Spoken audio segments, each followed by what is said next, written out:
Om. Namaste, welcome everyone to Satsang today. Sorry. Welcome everyone to Satsang today.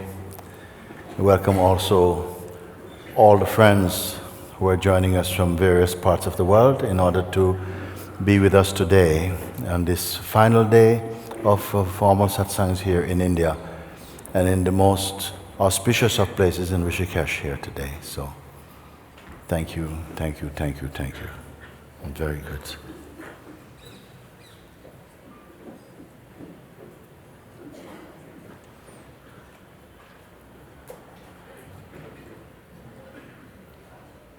This, for me, has been a season of transcendence.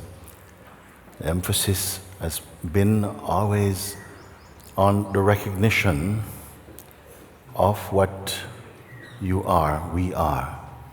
And this recognition is most important, because for as long as we retain loyalty and identity in personhood, we will not be totally free from the influence of the psychological mind and ego.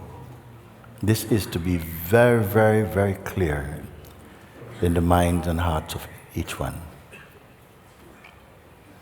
That you are not ego. And yet it appears as though the ego identity, what I otherwise call personhood, feels the most familiar and true and consistent state,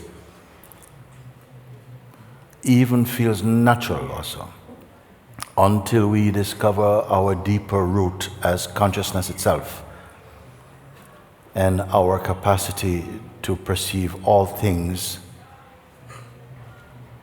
yet ourselves as we truly are is unpollutable. Until this is discovered, we will continue to feel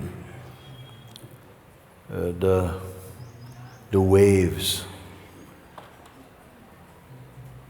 the turbulence, the tsunamis of the mind.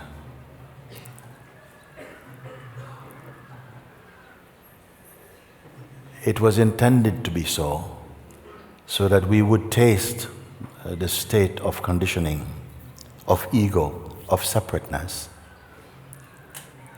and what it has to offer, the sense of autonomy, of privacy, of specialness, to taste even the feeling of isolation and rejection and apartness, to taste the sense of success and failure, of life and death, of I and other, of separation even from God.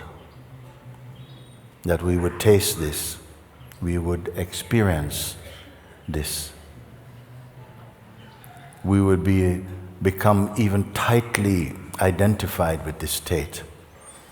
And while we are in this dream state, we would forget our true nature. It was so from the very beginning of the manifestation as duality. But it was not a sealed deal, meaning it was only a dream. It is only dream.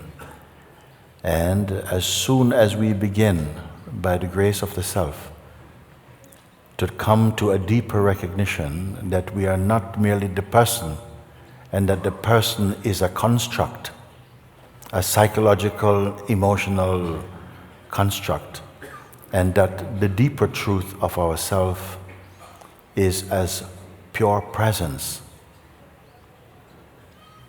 That the sense of person or personhood is a form or mode of consciousness, but it is very limited and prone to feelings of insecurity, desire, attachments, pride, fear, aspiration, distinction, exclusiveness, and all of these, many more we could say, we know. And for a while we will move through seasons in this limited state.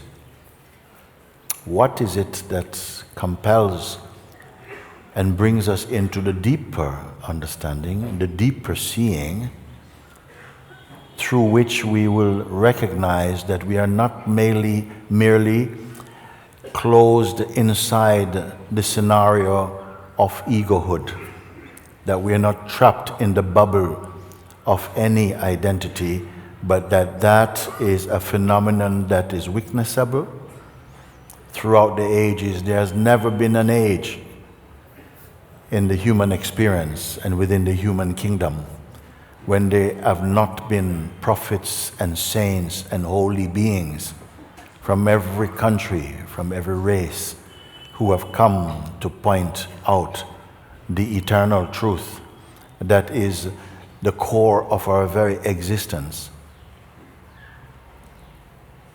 And over this duration of the human experience on this planet, so many have come to that recognition of our timeless nature and was freed from the dragon of fear and from the influences of lower powers and demonic energies, and rose again back into our original state. This is not poetry. A synopsis of our existence on this planet.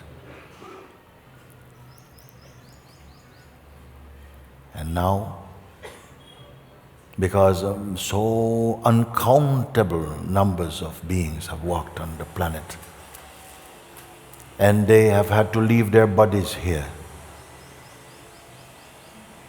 where did they go? And now, this is our turn, our time. We are contemporaries on the planet as the living wave of the human experience. It is our turn to have our chance to find out and to discover our timeless, eternal, if you like, nature, and to be freed from the psychological hypnosis that keeps us in this very limited world of personhood, and to again recover the recognition of our eternal nature, our unity, our harmony, our oneness with the Supreme Being, the Self of this universe, and be free and happy.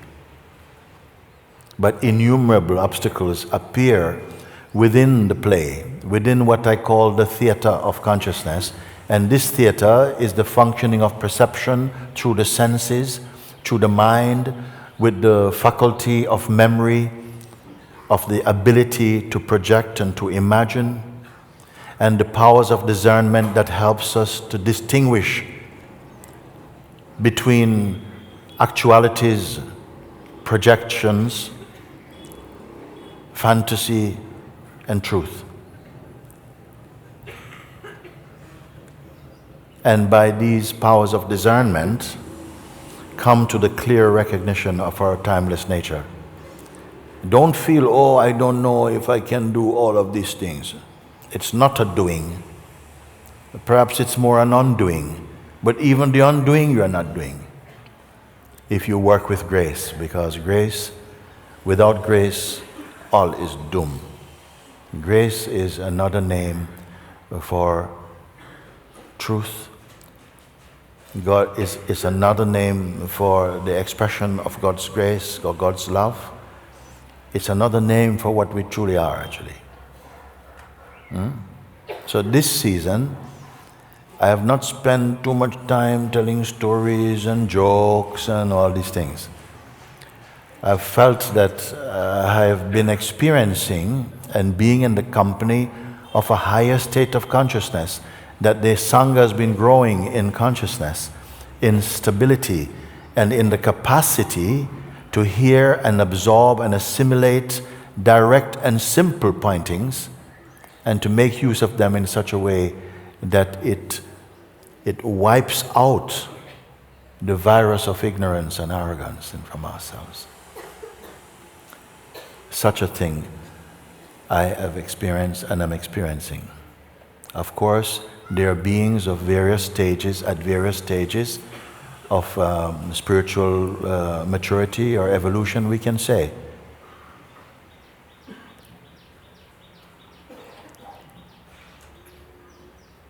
But none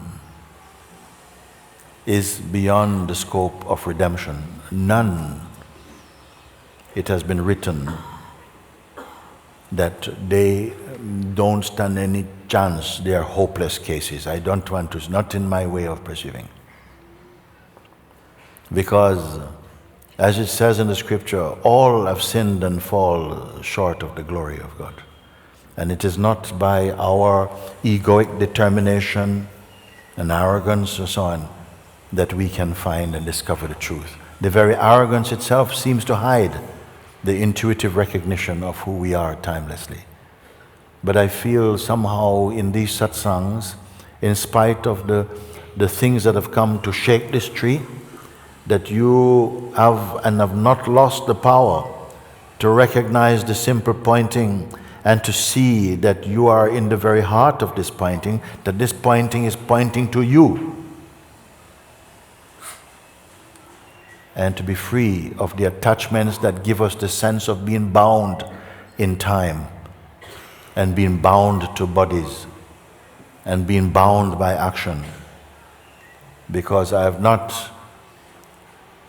supported any idea that will entrap you in the limited state of egohood, but to be pointing continuously to your capacity to keep observing, and by observing come to recognize your true place as that witnessing consciousness. And that consciousness's work is not only about witnessing, it is simply being. That being is not a verb, it is not an action.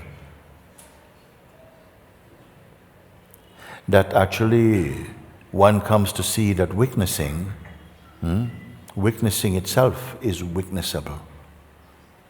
That witnessing becomes not a chore, not a hardship, but recognized as an inherent function of the living beings. That we need not identify like I am a witnesser as though it is a job.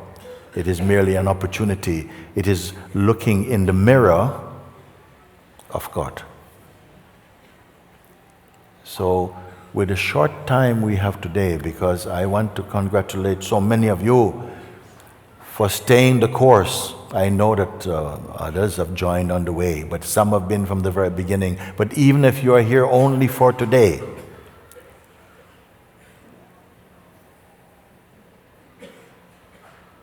it stands for something. That those of you who have come and spent time, taken, I know some people have had to make sacrifices. Some people have families and jobs that they had to somehow ask someone, they look after my child for a while or something in order for me to come here and give this gift to myself, to spend a little time to research your own self. And grace has offered a place for this. Where there is any genuine urge to find the truth, you are supported, you are wind assisted, because that is the highest choice you have made of what is possible within the human expression of consciousness. And you are here. And although forces have come to test you, to maybe divert the attention, we have incorporated them and to use them to strengthen your satsang. And more forces will come from every walk of life to test you, because we have to be tested, not that you should fail, but that you should taste transcending. And we must transcend, we must rise above the clouds of egohood, to stand in the glory and the light of truth. Some people have said, please Guruji, I can't do it by myself, do it for me. I said, no, I'll do it with you, but not for you. Because it's not enough to be just lazy and think, I can't. This is not the way. Yes, you may feel weak, you may feel, I need help. Help is here. But don't give up and just think, let someone, you give you banana, could you peel it for me? Okay. Yes, could you chew it for me? Could I swallow it for you? Must I benefit from it for you? So something, I said one time, God gives you bread. Don't ask for toast. Make toast. Yesterday we had a song that life is a kirtan, meaning that call and response. Something is offered. You must develop the sensitivity first to be attracted to the true thing and to respond to it. And with this waltz, this tango, we grow, we evolve to the place where our minds become pure enough to assimilate directly, you see? These satsangs have been very direct at pointing each time.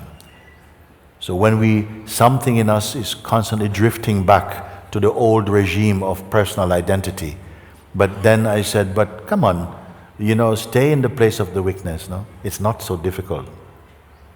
And then the mind responds, okay, I will try. I said, no, you're not the mind who tries. You're already here. Pay attention, you're already here. Did you have to travel from the place of personal identity to the witnessing place? Did you travel here? No, you simply saw, but this is here also. This capacity is here also. You see? And when you begin to claim and verify your true place as the witness to all that appears through the senses and the mind and through time and through memory, when you could and will and choose to look and to discover that there's a space in you whereby you can look without being so energetically involved or identified with the things that you see, you are discovering a great field, an expansion in consciousness, a great sense of peace and the joy. And upon recognizing this, something finally begin to say thank you, because you saved me from the claustrophobia of personhood. You begin to find the space. Am I speaking something strange to you? No. And then you came to this wonderful place within you that you did not create. You did not create, you merely discover. And in discovering this, your life began to widen and beautify and simplify, became more intuitive, more spontaneous, more happy, more light, more giving, more compassionate, less fearful, and you're happy. But something say, beautiful as it is, as the weakness, well done. You have crossed over, in a sense, from darkness into light. But don't go to sleep here, even. That even this beautiful state of presence, that itself, when you ask, is this also perceivable or not? And say, don't hurry. This question, not everybody will be ready. Some will feel, no, I have just arrived into presence, leave me alone a little bit, let me enjoy, like this, no? So I am not, pulling anyone. But for those in whose heart these words and these guidance and pointers resonate, and you can relate to it and feel, yes, even this is seen, and you are asked, if that beautiful state, this nectar of life, is itself perceived, who are you, what are you, and where are you? And don't use your mind. Sober seeing, not fleshly seeing, a seeing of the deepest intuition reveals what? That in the final seeing, in the final analysis, in the final looking, what is found? An object Even a subject? No.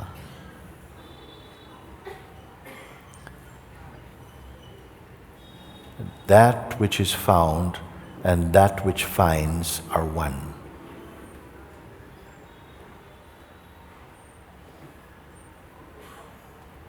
And yet, by the momentum, because of the momentum of habit and conditioning, there will be some oscillation, it seems, between coming back into the mind energy and swinging back to the witnessing energy. Yet there is this which is unchanging, which never gets more or less. It simply is. And if it feels, I come to this place but I can't stay here, then stay only in the witness for now. That is already super great. Because from the place where you can observe the world without becoming attached to it, becoming less attached to it, and gradually, the stickiness of concepts and ideas begins to loosen, and one finds that there's like a pure witnessing, and the joy is not about the joy I find in this thing and that thing. The joy is emanating out of the very source itself. The peace is arising. It's your own perfume.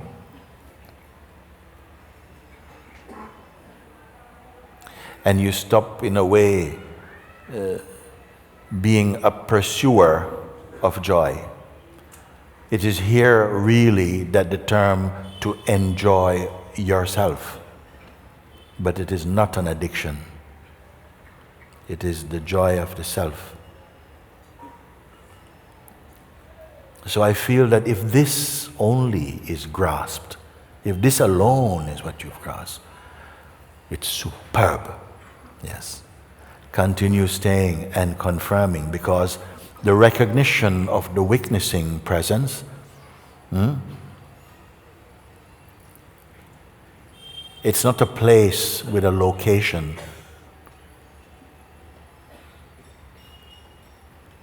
That place of the witnessing presence will find that still there's susceptibility to keep swinging back into identity, but the witness has the power to keep recognizing that and exposing that is only a sensation and not a truth. Identity will arise personally, but the witness is able to confirm that is not a fact, that is the fiction of me and not the fact of what I am. And like this, by exercising your power, you exorcise the unreal. Can we hear this? Is it something only to be believed and imagined? No, you see. If this much has become more deeply secure in your understanding, not created but discovered, then beautiful will be your life. But don't make the mistake, okay, I've done it now, thank you very much, I'm on top of the world. Don't make any assessments like that. And don't speak too much about it. Better not speak at all even. Let your world be, your attention get internalized. Of course, whatever activities you have to do in the world, so to speak, it will become increasingly purified, less sticky, because there's no need to be personally identified for something to flow beautifully. In fact, the less identified you are with it personally, the more purified and beautiful it is. You will find out. I'm sure some of you already have found out. The less personal the life is approached, the more beautiful, harmonious even. Then we don't feel we need to push it away because you're at one with it. And at the same time, because of the deeper discovery, you find that somehow you are not conquered by any movement. So again, this is thing, I'm going to make just this one little bit to firm up your understanding. that even though there may be, you may feel, I am also in the life, but not as ego. The weakness also is grace takes care of the life. It will feel life is taking care of life, not the person. Lose the person, transcend the person, and everything becomes a harmony. Yes?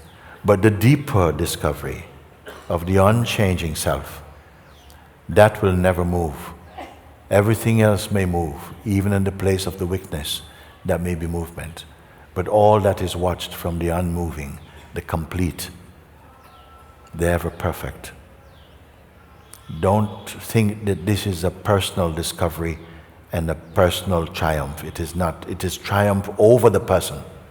There is no freedom for the person of such. There's freedom from the person. If you have strong identity in personhood, there is also another way. The great river, the river of evolution, where we do our best, we learn to treat, we follow the scriptures, you treat others with respect, you respect your family, you grow, your parents, you people, you are grateful in life. Then one purifies the ego, so to speak, and become more receptive to assimilate truth more directly. But in the purest of the pure, the ego cannot dwell there. We take ego to be a big thing. It is a big thing if you believe in it, and if you're addicted or attached to ego.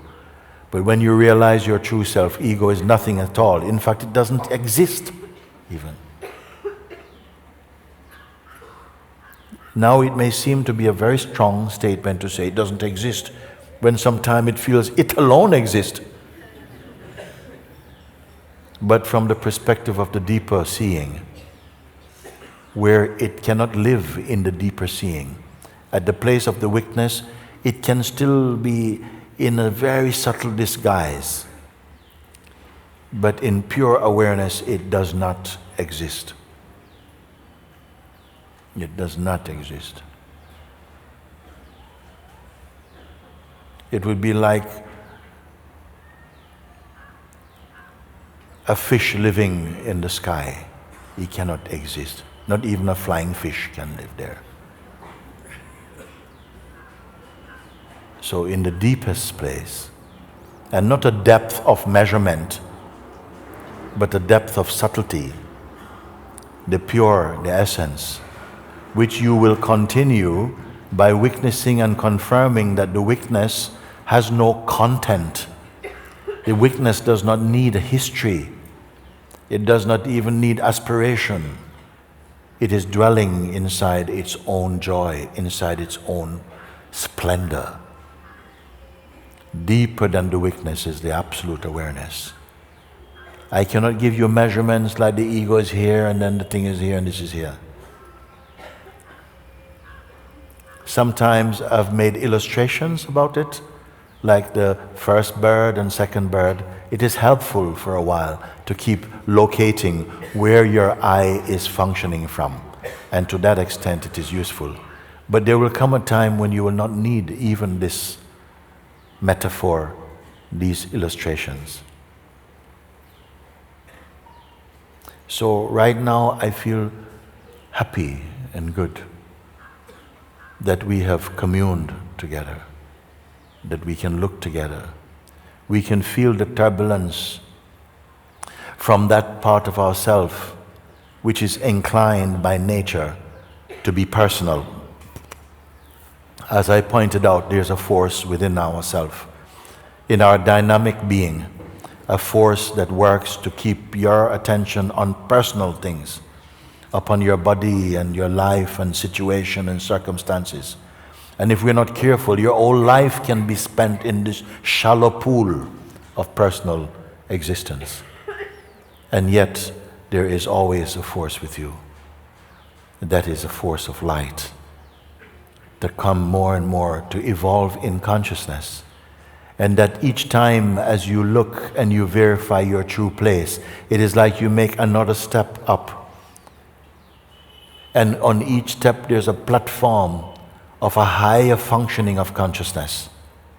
And as you evolve through your seeing, you realize you've come to another stage, another platform which is higher than the previous one also. Now I'm using illustrations, but there's none there. You follow? That on these levels, the lower powers, they are more far away from you. They cannot influence or affect you in the same way. It's like a dog that is barking at a flying bird. As you evolve into, so to speak, true consciousness, to higher states, purer states of consciousness, free from personal identity, you have transcended. It is from this state that Jesus said, "Trust in me," he said. "Trust in God, trust also in me, because I have overcome the world." Where is the world he's speaking about? This. With all of its trials and all of its, schemes and subtleties and deceptions. There's no deception, actually. It's just that you get deceived. There's no distraction. It's just we get distracted. And gradually, we need these play. We need to experience the sense of failure and the sense of success. But gradually, you transcend them just by watching, like I told you. And don't combine yourself with any particular thing you see. Now, that's not to say that everything that arises in the mind is bad and should be thrown away. Not at all. There are many wonderful things that come from the mind. Practical function and practical applications of your energy leaves no smelly footprints in the consciousness. But when you identify your being with the psychological mind, then trouble comes to you. I wonder if this is clear, because I'm just covering in a synopsis what we have been doing over these few weeks, these 4 weeks of looking. And all of that must culminate into some understanding which I am endeavoring to put into words in the simplest way. But you don't have to remember the words. You can put your notebooks down and you can just, in your silence, you're not learning now, you're just knowing. You follow? Yes.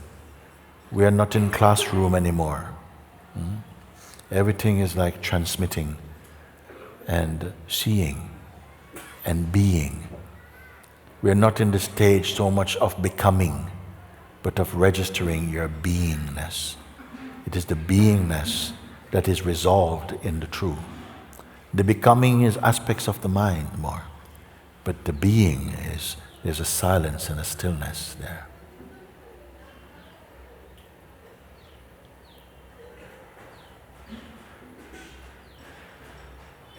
So I'm just going to stop for a moment, not be too quick for questions for the moment. Remember, this is our last day here.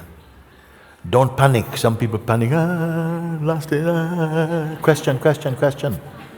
And then if questions are put on today, and they are about, your cat being sick and stuff like this, I am going to say, not for today. No. Now we are just confirming, finishing up, okay?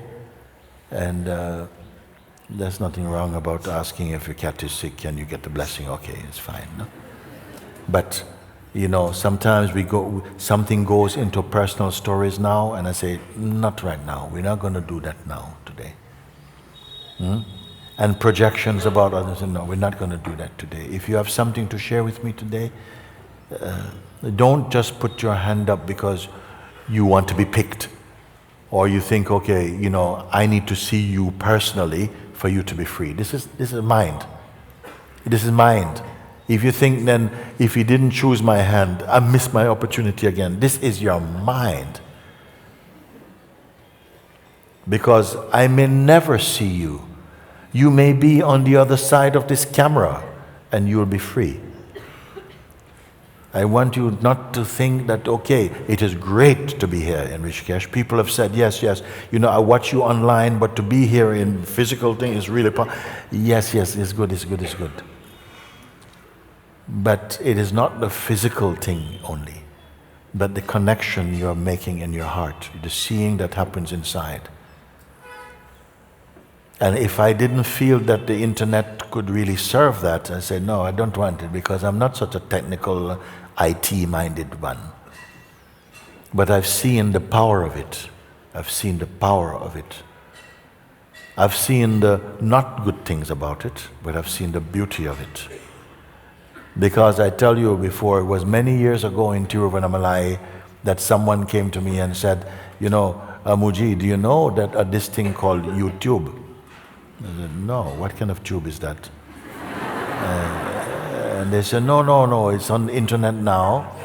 And many teachers are using this thing, and they're sharing their satsangs on the internet. I said, I was a bit dismissive of it, like, another microwave. No, I don't want. So, but then we tried it some years ago when I was in the United States of America, and we tried make the first YouTubes.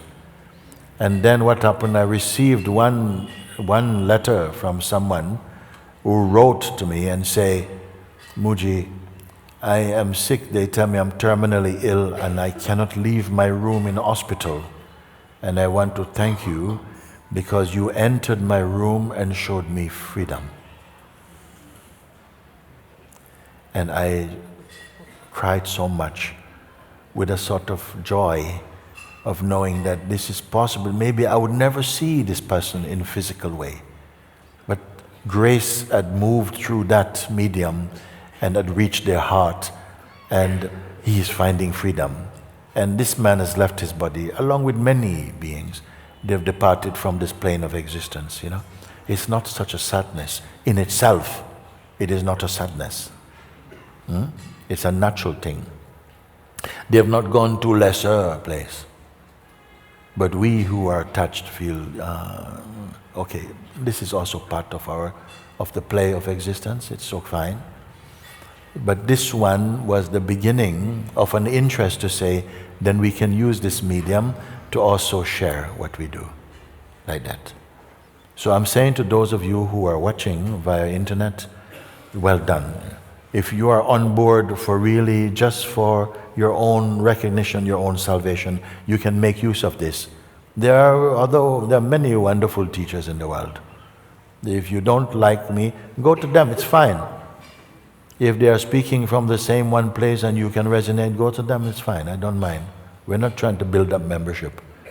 It's just if it speaks to you, follow it. You don't have to keep going knocking from door to door. If it resonates in your heart and you can relate to what I'm speaking, apply it today. Apply it today. Apply it, many already are like this. So it is just this. It is just this. So I'm happy to say on this day, which is the last day of our official satsangs in India for now, that I can sit and have this talk with you, and it's not just hands jumping about. You're not left out. If I say the doors are closing, are you in or out? I feel you're in anyway. If you feel you're out, it's you and Mr. Mind. I told you the thing of Rumi. He says, knocking on the door and tap, tap, tap, tap, tap. It opens. I have been knocking from inside, we say. What does it mean? We are the inside, dreaming we are outside. Where does dream come from? Where does it happen? In the mind and through personal identity. And that's the play of existence that we will come and feel a little bit at some point. There was one point you were not interested in this, but now you're interested. Because it's your time, it's the timing, and something is calling you, come and take a look. There is no guarantee that today you'll get it, that these satsangs, you will resolve yourself in it. In this short time, I only endeavored that you will come to a firm understanding beyond only believing, that you can see with the light of your own consciousness. Thereafter, some time must be given to keep bringing the attention and stabilizing the attention in the heart. Because for a while, it will seem as though the mind is swinging, and you feel that you have to lasso it and pull it into the heart. At a certain point, you're going to find that by paying attention to yourself and less to the psychological identity, that it just collapses by itself. You don't have to bring it anywhere. In fact, you will see it does not really exist. If you pay attention to yourself, all this does not exist in the way that your mind perceives it or portray it or project it. This is a quintessential pointing. If you pay attention to that place in you, from where looking and listening and perceiving and understanding is taking place without effort, and find that there is just the capacity to observe and to know without heavy study, that is just the marvelousness of the consciousness that you are. And somehow you keep bringing your attention to this. Although by habit it wants to go out into the canopy of the tree and all this movement and so on, but gradually as you discover the greatness, the beauty of your stillness,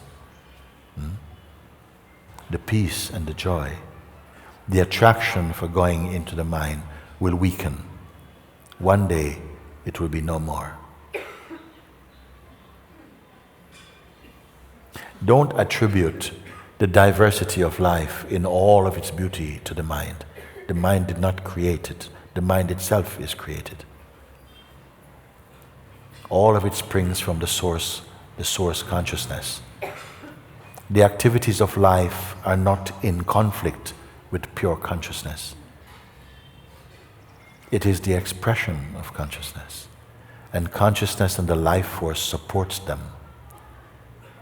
But we must wake up out of the sleep of egohood or personhood. That is all that needs to happen for your life to be what I would say the evidence of truth. To wake up out of ego conditioning and ego identity, your life becomes the evidence of truth, the evidence that God exists.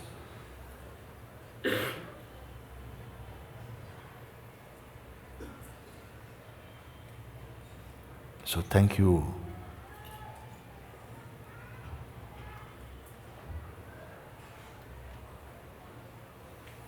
You. Don't turn your head, get up and, this one. You, come. Yes.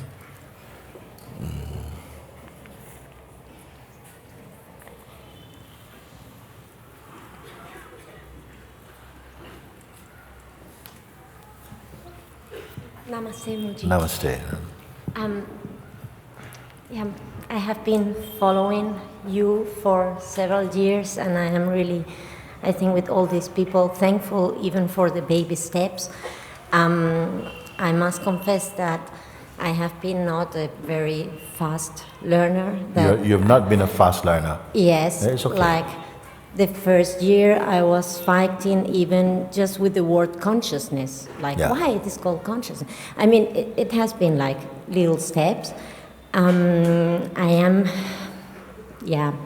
thankful even for little things, like things that you explain from the Bible, like the name of God, I am that I am.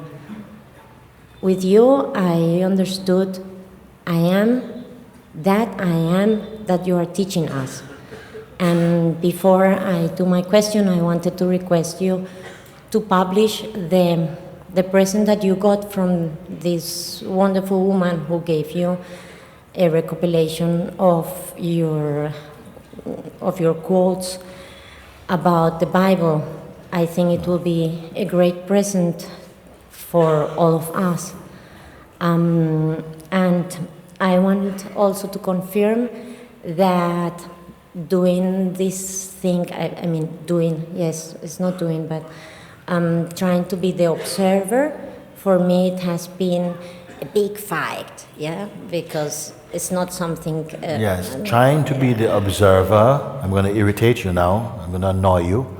Trying to be the observer is observable. Yes, and I want to tell you just that I can confirm that when I am the observer, when we are the observer, life really takes care of itself. Yes. It is really wonderful. Even if I am not feeling very free as observable, but as I want to do it, even there, it is helping.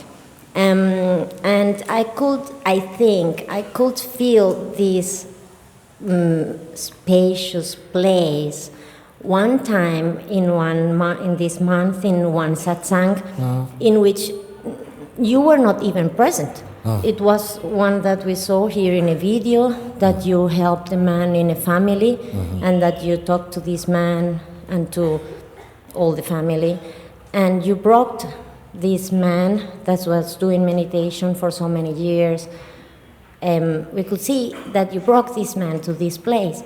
And I think in this moment, suddenly for me, it was very natural to be the observer. It was like, not, it was just, and the mind was talking, but like very little and far away. And it was just the most beautiful thing we can live. I'm through the invitation sometimes I have been feeling to come there, but then I go back. And I was wondering if you may try to take us again to this place. Yes, the place, I wouldn't know which direction should the first step go. I know it is. No, you're gonna say I know. Here, and we are it, and I know. Because some things, your mind don't like it. They say, no, don't go that way. No. I know you're gonna say. You see. So in a sense, what happened is that the mind, some functioning has been playing a lot in almost like, okay, you can go through that door, but not this one, you see? But all of this is made up, all of this is created ideas, But somehow we feel, okay, that's the only way I can go through this way, you see? And you say sometimes it works. Why sometime and not other time? I don't know. No, wait. The invitation that's been played every day, it's the same one. But this morning, next morning, it's invitation same. It's good it's a recording because it's same, Not one day they are recording change and go, listen, by the way. No. It's the same. But something in behaving in here is saying, today, Another day, no, I don't get it. It's not working. You see, the invitation is the same. Everything's the same. But the behavior of the mind is different. That is the variable. And the attention goes to the variable. The attention goes, and identify with it. Now, if you were to stay, because the invitation is only pointing you to a place that is actually neutral in you. You're not creating the neutrality. It's just uncovering it. That is just here. It doesn't move. Your peace hasn't gone somewhere else. That marvelous, unending space has not moved over because the mind is coming. That the mind is coming. And the great, the infinite self, has to move over because Mr. Mind is coming, move over. So, no, it's still here. It's still here. And gradually you are going to experience sometime that even in the moments of seeming turbulence is happening, that turbulence is happening inside the greater field of space. The shaking tree is happening in the unmoving silence. It's possible or not? More and more you're going to see. The mind tells you you lost something, and because of the habit of believing mind, you actually believe, you believe it into existence that you lost the self. You see, I have said before, the world is not what you think it is. The world is what you think it is. The world is not what you think it is. I'm going to make it easier. The world becomes what you think it is. As you think, so you believe, so you manifest. So, what's happening with you right now? Tell me. Little irritation? No. What? Tell me then. What is happening?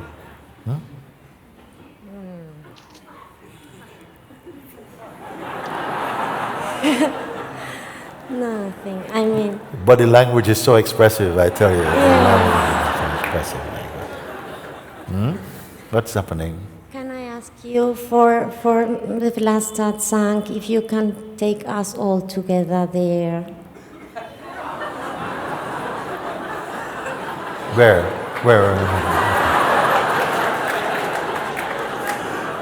In the place that we are. Without mind.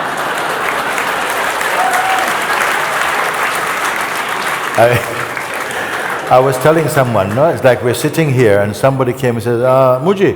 I said, yes, what? Could you tell me how to get to Ananda ashram? I said, you are here? I said, yes, I know that intellectually, but I want the experience. I said, experience. But you are here.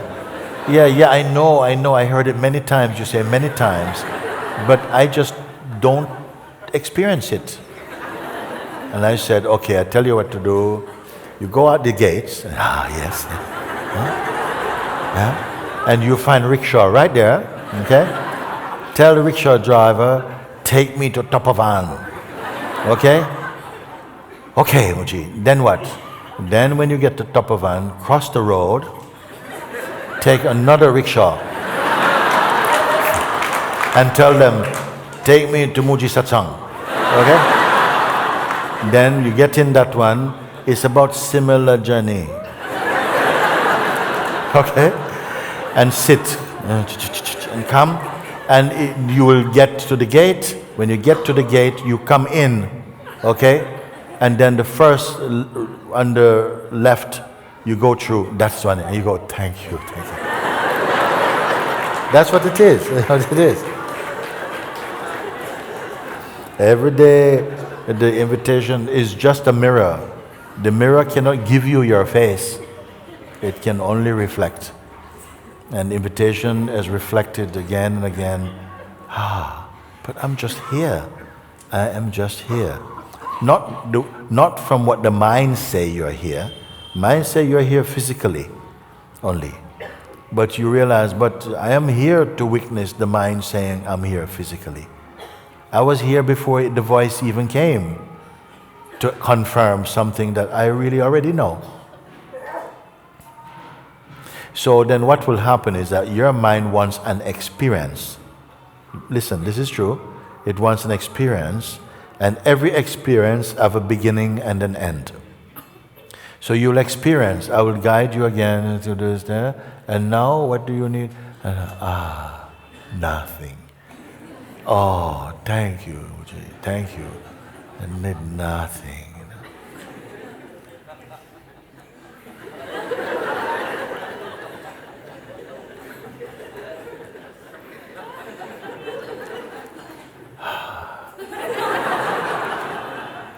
What's for lunch? And which is fine, by the way, you know. And this, you go out and you sit with someone and says, I saw you meditating in the hall today. Yeah. It was such a good scene then. That's how it is. Because mind will treat it as an experience. But you are that which experience is experiencing. It's not moved. What you discovered is your own self.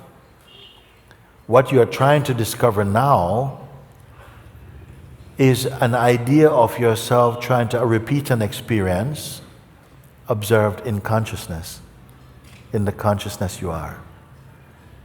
But something is saying, yeah, I know you're going to say that, but can you give me the experience again? You want the hit. You got the hit. But is the pure consciousness going, yeah, I got it. No, you are it. No?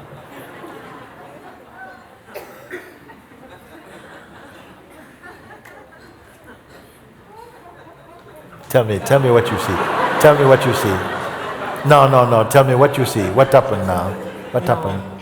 I am not thinking. I mean, I am, as I said at the beginning, very thankful for every step I have been going. Okay, that's past. Okay, now? Yeah. Speak something that doesn't past. What you spoke before, past, you know? You say at the beginning, right? You know, so don't be at beginning now. Not begin before beginning. After endings, no? It's all right. I mean, you are right. What I experienced had an end, and I don't want to have again a blissful experience that will end. Yes. Yeah. When it ended, were you not there to see the end of it? Yes, yeah. I was there. Did you end? No. Why not? Because I am not the blissful experience. I am the observer. Okay, very good. Tell me something about the observer. The observer can witness all kinds of things, including even blissful experience. A blissful experience came and went. The observer noticed, no? What kind of experience is the observer? It's a more neutral experience. It makes that everything that is observed still happens. Every feeling is still there. Yes. Fear is still there. Anger is still there. Everything is there. But less personal. It's there for a while, isn't it? You're leaving something out. Everything is there or here for a while. Passing. Yes, passing. Yeah. That which notices that everything is here for a while and that they're passing, is that passing? No. Is that needing something? No. Does it want another experience?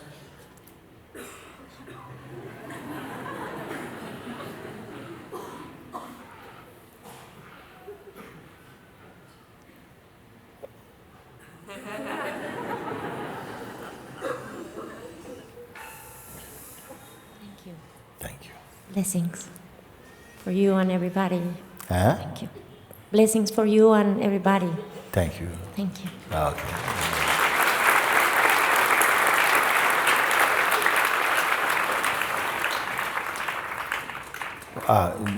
Okay. You were there before. You can come this one before. Namaste, Guruji. Okay, you better come closer to the mic, I think, this one.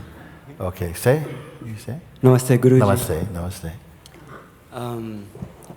There was a strong urge to come yesterday, and it's still there today. Mm-hmm. I've been following your pointings about 5 years, and you still not reached? There's nowhere to reach. There's nowhere to reach.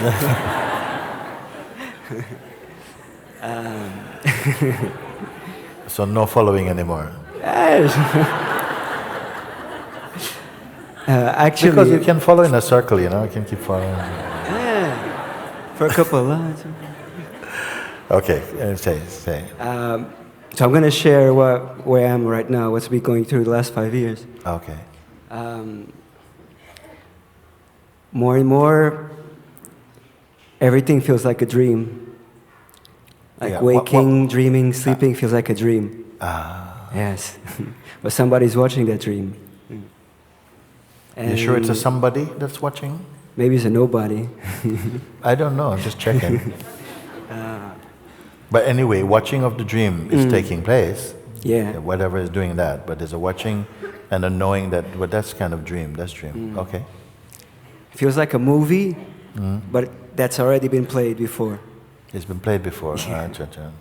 And many things change, but something remains the same. I think we're getting somewhere. Huh? I think we're getting somewhere. We're getting nowhere. Nowhere. Okay, sorry. Got you. Down to the Actually, this feels like a story from Janaka, when Janaka met Ashtavaka. I don't think you know this one. Maybe I can tell a story? Yeah. Okay. Short version. Okay, what time is it? So, Janaka woke up one night and his general was knocking at the door. Tok, tok, tok, tok. My king, we're being attacked. The enemy's at our doors. And Janaka was like, oh, okay, gather all the troops, gather all the generals, let's fight. That's good. And they went there and Janaka fought the war. And in the end, the enemy won. And Janaka was there with enemy. And the other king said, Janaka, you are royal blood. You are king as me, so I'm going to spare you. But you're banished from the kingdom. You have to go. And you cannot stay here. So Janaka started walking and he said, oh, he even updated his Facebook and said, feeling sad. Or something. And he kept walking and walking, oh man, he lost the war. And then he went to the borderline, to another country, it's not his kingdom. And he saw many beggars, many sadhus there, a big queue begging for food. And he was so hungry, he's been walking for hours. So he joined the queue, and they went like, oh. And then finally they gave him a plate with a little bit of rice. And then you look at the rice, and then a bird came, hit the plate, and the plate fell on the floor. And he started crying, oh, yeah, this is bad, crying. And then, poof, everything was over, and he woke up in his room. And he said, oh, wow, that was a dream. You know this one, no? It's like, no, I don't know. It's a good one. And then, but he was a philosopher, Janaka, so he started thinking, wait, was that real, or is this real? And he cannot get out of his mind. Is that real or is this real? And then the day they were coming with the duties and, please, my king, fill out these forms. And he's like, is that real or this is real? He went crazy. Yeah? Actually, he went insane. I think he went a bit insane. So one day Ashtavaka was coming to the kingdom and I heard about the king going mad. And then I was like, okay, let's see this king. And then he went there, my king, what's going on with you? And he's, is that real? This is real. Is that real? This is real. And Ashtavaka said, when you're defeated, that dream, that sorrow, that pain, is that here now, my king? And he said, no, that's not here. So he said, okay, that is not real, that never happened. And your kingdom, they were in a room, just me, just Ashtavaka and him, and your kingdom, your mighty army, your generals, where all of this is right now, is this here? And he said, no, it's not here. And he said, that is not real as well. So Janaka said, oh my God, so everything is a dream? Everything is illusion? And he's thinking of suicide.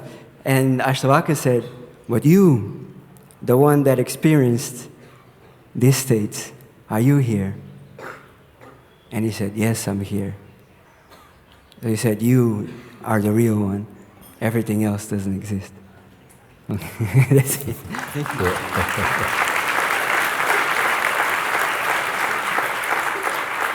So this is your story now. Okay.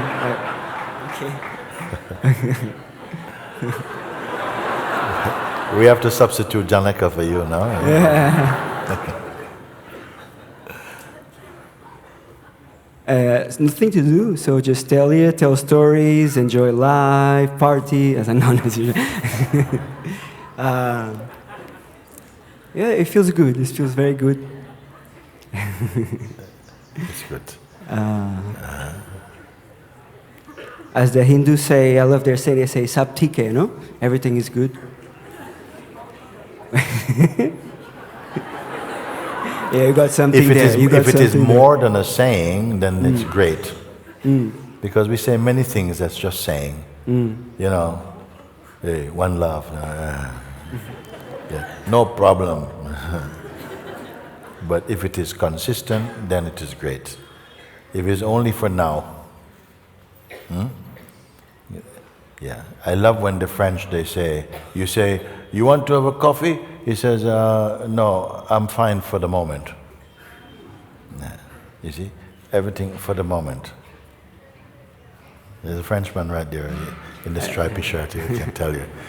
Everything is only for the moment, you know? And you're not going to be attached to the moment.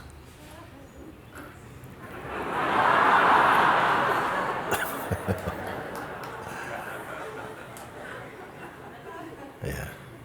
So it's good, it's good. If you say like this, yeah, I mean, everything is good. That can only come when it's true. It comes from maybe a statement from the heart. No matter, everything is good, even if it's bad, even if it feels to be bad. I transform it by consciousness into something good. Isn't it? Yeah. Because good and bad exist in mind. And if something comes and is bad, it's more of an attitude than what the thing is. So something... Sorry. I transform it to something. Okay. Yeah. Or don't have to transform it at all, actually. You can leave it also. But the nature of one who is...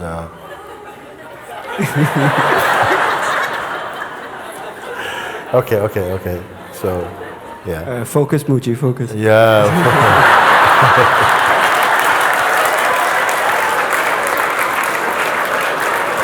Sometimes it's difficult, you know.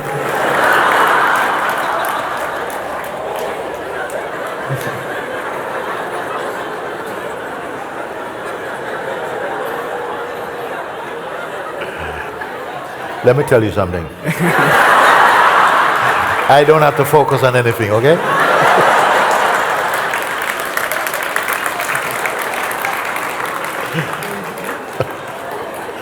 Okay. Actually, I come from Portugal. Yeah, not far from Sadia. And they have a saying near Sadia, it's called Alentejo, you know that area?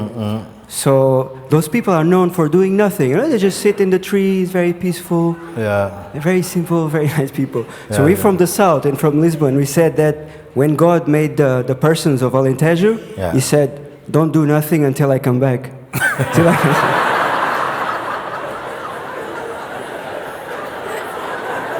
It's still the same. We have a saying, you know, Alentejo, where nothing happens. That's true. That's why we love it so much. Very good. Thank you, Thank Mooji. you, thank you. Thank you for everything. Thank you. Okay, you are coming now, Acha. Thank you. Hello, Moojibaba. Yeah. First of all, thank you for everything. Thank you. Thank you for being part of my life for so many time. Why not all? All. I'm only joking. Sorry. I know. I want to share with you my intention during this Rishikesh retreat, which was amazing. Thank you. Yeah. Your what? My intention. Your intention. Yeah. Okay. I felt that my intention is to melt or to lean back into the third bird. And I found it when it's happening, when I can just even, it's not release, it's getting deeper, as you mentioned before. It's become, there is no awareness even, just a state of, not a personal awareness, like in the witness that I feel, that I witness, and I can witness the judgment of the witness, and all this, there's this, me and my wife, we said there is a middle witness between the person and the witness, that we witness him telling us stories, how we should be and how we shouldn't, and we can really rest in this witnessing place. And then when leaning back into the non-personal, there is a state of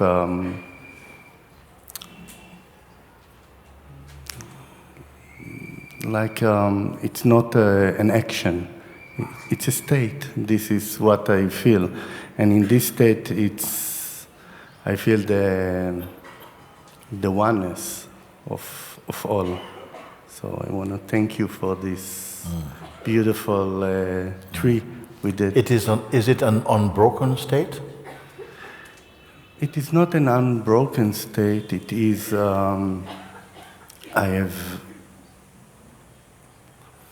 I can easily lean into it. So there is a duality there. There is. Yeah. There is. And this is, let me speak something, because however beautiful that may feel, some dichotomy is there, some feeling that I must do something and then I'll reach it. So that cannot be the ultimate state. It means that it must be fluctuating then. Sometime when I am there, we sometimes say, when I'm really in the place, I see that everything is fine, everything is just as it is, and everything is perfect. When I am there. Which is greater? The I who goes there and reports about it, or the there which is there? And is there a difference? Are we all on board with this thing? Because we're still in Satsang. So, which is greater? Which voice is more true? What is more true? The one who say, when I am there, when I am here, and I can testify that here all is good, it's perfect. It's always just perfect. Yeah? But it means if I say when, there is also a then. When I'm not here, then things feel differently. So which is more true? The one who says, when I'm come to this place and I'm stable and I'm a witness of this, or that which they seem to have arrived in and leave? What they seem to have arrived in is the stable, stateless state. No? Which is the true? Is there a stateless state that exists as a kind of a domain or something, or some realm that is just around until you get there and think, wow, that's great? You need to answer this today. I'm not going to leave Rishikesh until you... I better not say that. No, I better not say that. No. Okay, I change that. Okay? I won't come back here. You need to verify this for me today. Yeah? The one who say, when I'm here, then there's no trouble. Everything is perfect as it is. There's no desire, there's no separation, nothing. But this when, I say, okay, don't touch when.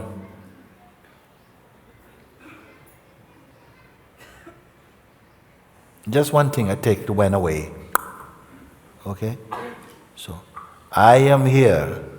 There is no fluctuation. I am here. Not when.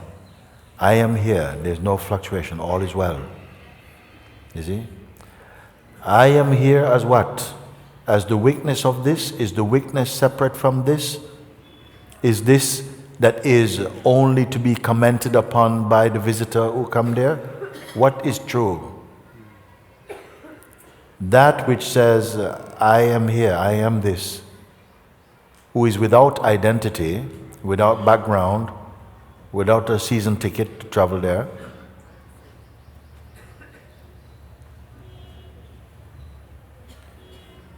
Which is the truth, really?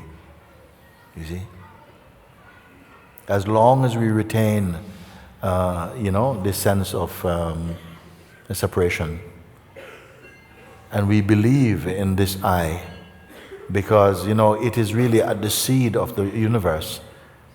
As long as you always feel this feeling of I. I did this. Either I as the ego identity, or I as the weakness of the identity. When I said Ramana's statements, the I removes the I, yet remains the I. Is it true? It says the I am the natural seed, the seed of consciousness. The earliest manifestation from the Absolute, the vibration I am, which I call the dynamic consciousness or the seed consciousness. This one. Only this one can, in a sense, this one itself is seen, or did this one travel to the Absolute? Please listen, because I'm not going to be good at repeating, no? Something observed was once identified in the personal mode. I don't like you, I don't like this, I don't believe in this, I am not that, and so on. We know this, we've been there before, okay? It is not a good state, it's not a holy state. It cannot say, I am the self absolute. No, it cannot, because it's full of sin and full of just all overness, okay? But it came to you that that could be observed, and it is observable, and therefore it is an object of perception. Are we together with this? Yes. If it's an object of perception, you know, something perceives it. Then I ask you, where does this perceiving of it, is that stuck in it or apart from it? It's apart from it. Then I say, okay, let's put our attention not on the story of the ego and its projection now, but that which witnesses it. And then we came to, or we didn't, I don't know if we came to it. We just came to recognize, but yes, we can watch from here. And if I am watching from here and not identified with the projection, then I can have a sense of my being. If I identify, I lose my sense of distance. And it's as though I project myself back into my own movie. But watching that the movie contains not just the story, but the one who it's affecting was also on the screen. Now watch from a fresh place. Is this place personal relative to the earlier position? No. So there's a watching here, and this watching, not being personal, doesn't get trapped into any story. Not being personal is not clinging to any history. It is just an intuitive sense of existence. You can confirm, no? Mm-hmm. So this place, the life feels much more relaxed. We have now discovered and learning to abide in that state. You understand this word? Yes, meaning that, confirming and being in that state, being one with that state. Initially, it feels like this is a practice, but it works. When I bring my attention and to acknowledge that I am here in the witnessing place, I take the benefit of being this witnessing place. I feel more peaceful, less agitated, more silent, more wide, more open. See? And naturally, I'm more happy. I'm witnessing all of this. There seem to be two things. One is while I'm witnessing things, I'm witnessing and saying, but I cannot be that because I'm here, and learning to see that if I don't identify with the thing witnessed, then I seem to be more aware also, simultaneously at looking at that, I'm aware that I'm here in this wonderful pool of my own being. We are on board together? Yes. And so I am not sucked into any drama. So this is a beautiful discovering. Here is the place where spirituality begins, if you want to say, or the concept of. I can feel that, I'm out of the fireplace. I'm simply here.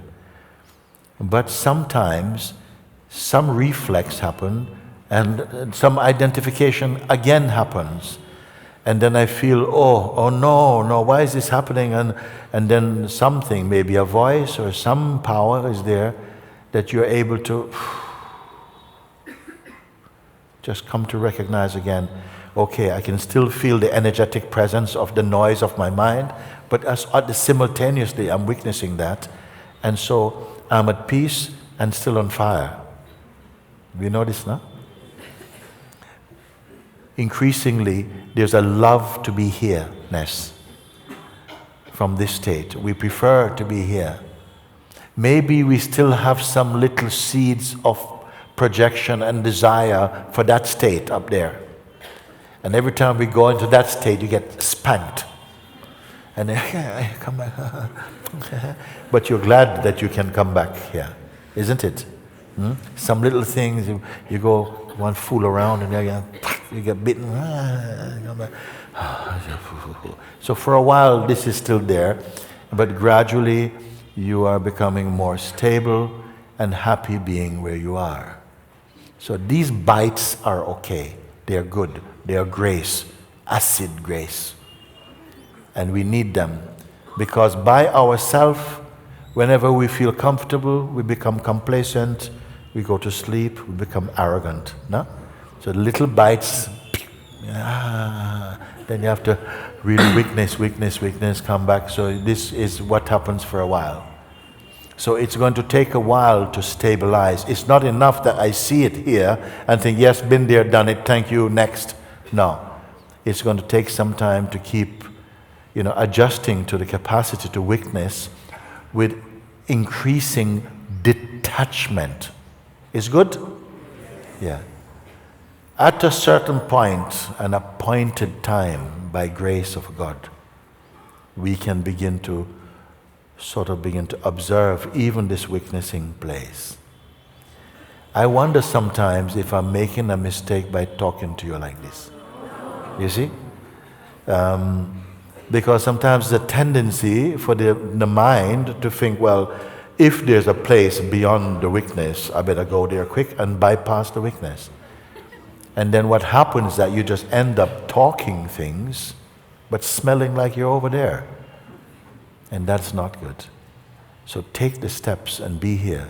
Explore in your witnessing capacity. And gradually trust life, trust grace. You will come naturally to start to feel the place of no movement, no person, no coming and going. And you'll be right for that, no? Because if you're not right for that, what tends to happen is that you keep complaining, why can't I stay there and do so, because you're there prematurely. You came into the cinema by coming through the toilet door. You should not have done it. Okay? So that's what I'm saying. Just stay in the place that feels, of course, each state you must feel a bit stretched. You cannot be always comfortable. You need to be a little stretched, so it triggers your aspiring power to go. You have to work a little bit, otherwise we sleep. So this is what I'm speaking now. Then when we say, from the place of what I call absoluteness, it's just a word. It's just a word. The absolute is not saying, hey, I'm the absolute. It's not saying, okay? It's a no-word place, uncreated place. It is the place of God. It is the pure. No? A man doesn't get there, man, woman, same thing, doesn't get there without first, actually, it's like you burn everything of you.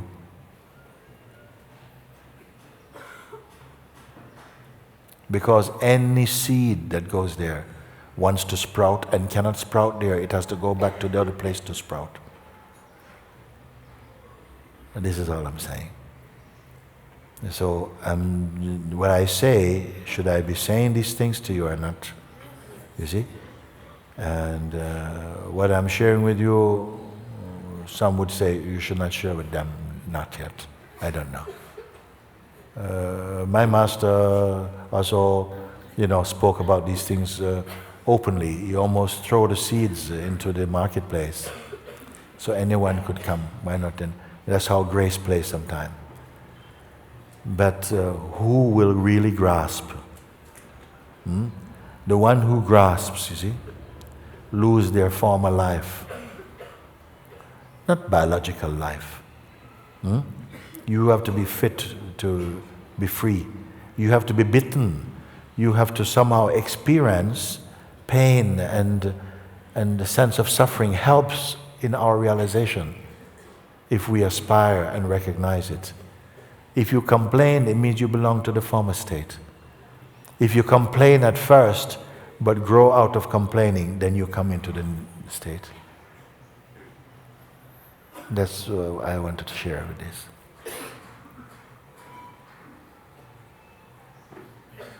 Can you relate with what I'm speaking, you see? Yes, yes. Then it is for you. It is for us. We're looking together, we're finding, you know? Don't be in a hurry to say, yeah, but I still sense the person, I still feel that I can still see the world. And, it's fine. Huh? Before you used to see the world as just a nasty place. But now you're seeing with the eyes of God increasingly. And then you are bestowing the beauty back to the world. Your mind robbed it, abused it, and now from your heart you can bless it. That's why I said one time, don't keep reminding the world you're sinful and terrible. No, remind the world that it is beautiful and pure in its heart. Because if you keep saying those people are so horrible, that's because there's horribleness in you. Purify yourself, and from that purification, bless the world, bless everybody. Sometimes the dirt that comes to you, you will use as the best soap to clean off dirt you cannot see. And that is the nature of the awakened consciousness. It is pure, it uses everything for goodness' sake. So this is what I want to share about. And all this is you. All this is ourself. The capacity to do the worst thing and the highest thing, and to be no thing. But you cannot be no thing as an action that you are doing. You must become nothing. Satsang is replacing, it's as though there's a scooping out of the sense of personhood, a sort of divine taxidermy, and it is replaced with grace, with beauty, with emptiness, with silence. That is the best life. All the sages from whatever language, from whatever field of life, knew the secret of the emptiness. The mind is not appealed to it. All of them they knew. From whatever religion they come, they know the value and the secret of emptiness. That the emptiness is an emptiness and a fullness and beyond emptiness and fullness. But I'm not going to explain this type of thing to you. Either your being can assimilate it intuitively, or you're going to give it to your mind. That's all.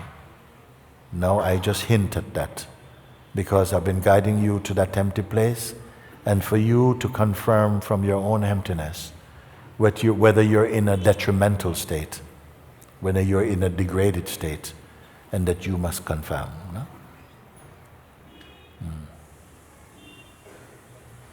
There is nobody who can be in that ultimate state and report from any personal way, from any dualistic way. You cannot observe the Absolute from somewhere else. You cannot be in the Absolute as a somebody being in the Absolute coming out. That was just a blip of some sensation that you experienced as consciousness, but misinterpreted the experience. Is it useful what I'm speaking? Yes. Thank you, that's good. Thank you so much, Master. Thank you, so much. Okay. Could you come? Yeah. Is a quick one? No, short one. It's not a quick one. Short one. Yeah. I need to... what I should do? Very short one. Okay, yes, sorry. Don't need to put pressure on you, but it's like that. Weird time is unfolding. Please sit down for a moment, please. Yeah, okay. Guruji, I wrote a poem Ah. out of gratitude and out of love, and to confirm my seeing, or this seeing. Can we hear? Yeah. Yes. In wind and rain and mighty storm, Moojibaba, you call us home. Grace has brought us here, you say, to find this place without delay. This fruit, it never gets over sweet, thus I lay my head down to your feet. We pray for your life long to be, so you can set all our spirit free. When I fully merge into you, this me I thought was me will too, and out of that what will arise, let it happen to your own surprise. Dear Mooji, this poem is for you, 'cause you reveal what is untrue. Till left is nothing, emptiness, unspoken words, just isness.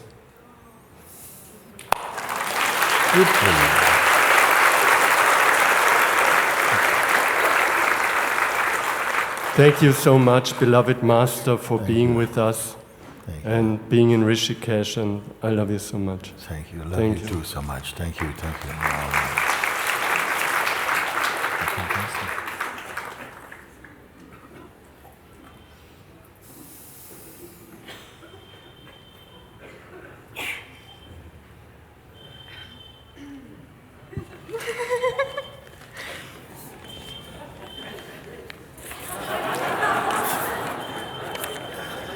I have some too.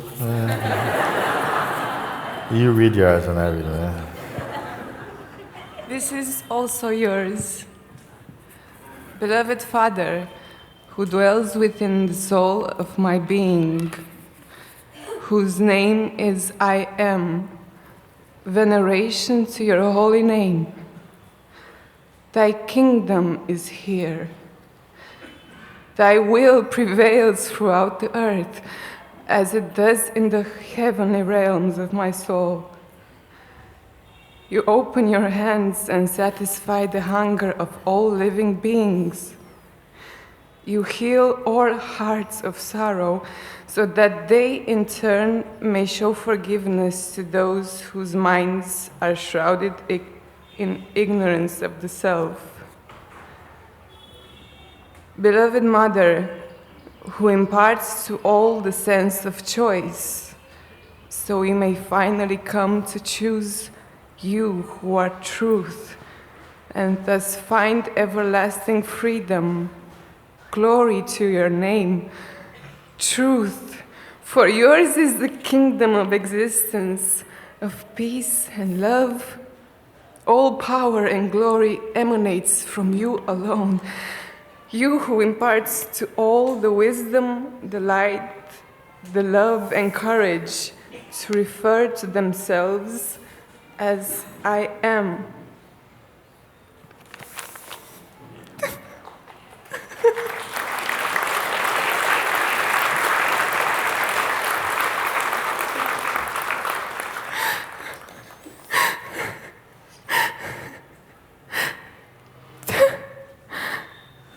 Beloved Father, I came here because I came here to be finished. And I cannot do it by myself. I came as high as I could,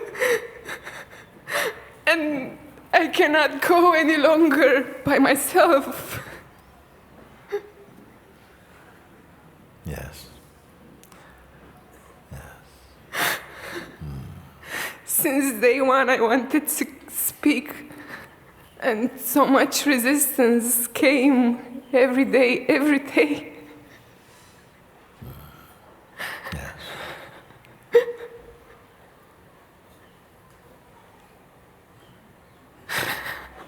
You say, I cannot do it by myself, because in a sense you belittle yourself. Yourself is all of this. But when yourself somehow gets compressed in the very small feeling of I am the person. You see? You have come to a place where the person can no longer be arrogant to say something. It says, I cannot do this by myself. But actually, this is only a little bubble in the ocean of being, you know? You are the one who watched this letter being written, because those are some words that I say that you enjoyed them, they spoke to you, and you read them. And that while you are reading them also, you are the witness of them, you are the hearing of your voice, you are that which is perceiving everything, you are that. You are not trapped in the bubble of personhood. It has only been a strong dream, where somehow you feel trapped in this small place of personhood. But you're able to observe this feeling, you know? It's a feeling, and it's not consistent. Sometimes you feel enormous, don't you? Yes, and after that ego comes. Yes. The ego will come because somehow it can even help, because sometimes when you feel enormous, then you become enormous ego also. And then the ego come and whack and so it's almost to extremes. And one bit you feel, no, I can't do this, I'm just such a tiny, tiny thing.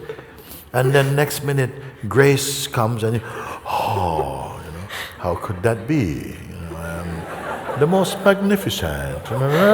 And then whack, it feels like Golem. None of them are you. You're not the thing which is constructed. It is connected with you because it cannot come from anywhere else but from the seed. So there's the capacity to feel small and the capacity to feel enormous and just been this so perfect, you know, are both extremes of feelings and thought, you know. And yet something is aware of them. If you identify with the one who feels small, you may also identify with the one who feels great. But if you don't identify and you just observe, you will come to notice there's something else here, which is neither small nor big. It is immeasurable, actually. It is sizeless. And it makes no claims. This is the place. You see, I'm not asking you to create that, because you may say, I can't, because right now you're in the small mood, aren't you? But you do get into the big mood as well, isn't it?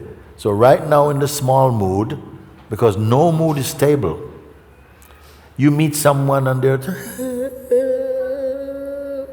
you think, oh darling, never mind. And then you turn, don't touch me. Oh, whoa, hey, hello. Okay?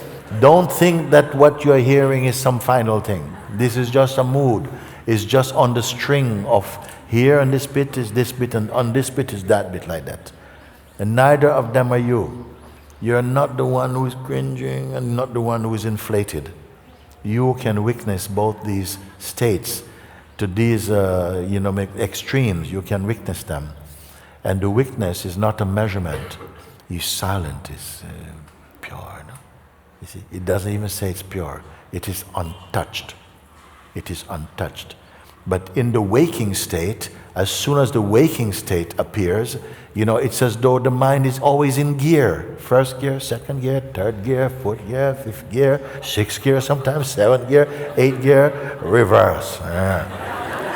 But through every gear, he has to come to neutral. And neutral is not a gear. Do you understand what I'm speaking? The neutrality of being is always there. Put your attention just on the neutrality, because something always wants to be in gear. In gear mean in another state of mind. Don't identify with any state of mind or with any sense of person. Then you can still perceive, and in fact you perceive even more clearly without identity. But identity makes us feel that it gives greater value, that something belongs to me and there's a you. Because if there's a me, there's going to be a you. But if you're the witness of them, you don't need to go into any sort of shape. You can stay shapeless. Find this shapelessness, the same as neutrality. It is there. You did not create it. You just somehow overlook it. It's like missing the obvious thing. But the obvious is not obvious until it's obvious. Yeah? Something is, my voice is just reminding you, without moving 1 single millimeter, you can hear. If you hear and understand me, then you're in the right place. Don't identify with the one who says, but I've been here from the very beginning. No, she's laughing now, you see. I'm not in the air. And next minute, whoa. No, I'm not either of them. Neither polarities are you. They're polarities of the mind, not of consciousness. You see? They still come. It will come. Welcome. When you stay as the place that I'm speaking, you will not be afraid what come goes. And if you're too identified with it, you think, oh, now I don't want it. Oh, now I want it. Now I don't want it. No. But if you observe, you come to a place of rest. You find rest. Please, please. This is so, I'm not giving you a task to do. Just something that you can see clearly, but that today you can be happy to say, whoa, I'm out of a trap that I only imagine. I'm out of the trap that I only imagine. That's not to say if there are things that we do in our dynamic state, we have a sense of responsibility. It is the consciousness in the theater of its own existence. And we must also, when you discover, supposing, for instance, we have an addiction or something in the dynamic state. Supposing you have a relationship that is not good or something like that in the dynamic state. And I said, okay, you say, please help me to fix this. And I say, you know what? That is just one thing among many others. So I'm not going to spend time looking at that one thing. I'm going to go to something much better. I'm going to try and get you to look at what you really are. Because when you realize that where the place you really are is, and you're looking from there, you may find that addiction is only for the person you think you were. It will maybe have an effect on you that any other medicine cannot do, because you begin to discover your true place. And there is a power there in that. There's a power there in that. So that the mind come and so on, what will happen is that when you go back and put attention in the dynamic field, you will be in a better place to create the changes that are needed. You will not be able to create the changes that are needed from the person. As I said, there isn't really any personal problem. The person is the problem. But for who? For its own self. When we identify like this, we take that, the impact of that. All of this that is happening is not happening because of hatred. Actually raise your consciousness and see it is because of love. Love gives you trouble so that you don't go to sleep, so that you aspire and use the power we have to transcend and to go higher and higher, cleaner and cleaner. Don't you see? You see? So this is all I'm trying to remind you. Nothing is wrong with you. And you will confirm that yourself when you begin to observe rather than just identify. The reflex is to identify. The reflex is to identify. But the power is to observe. When you observe, you can verify that that is only a function. It is a phenomenon, and it's now recognizable. And right there, it begins to deflate like this in its power. This is why I'm so confident to tell you, because the results are at hand. They're right here as you look. But if you only say, yeah, but I can't do it by myself, what you're saying, I'm going to keep on identifying myself as a little thing. Then if you identify yourself as a little thing, the help you need today, you're going to need tomorrow as well.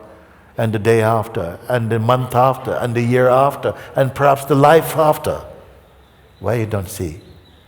I am not giving you a task and just removing, just showing you. So look. It's not your place.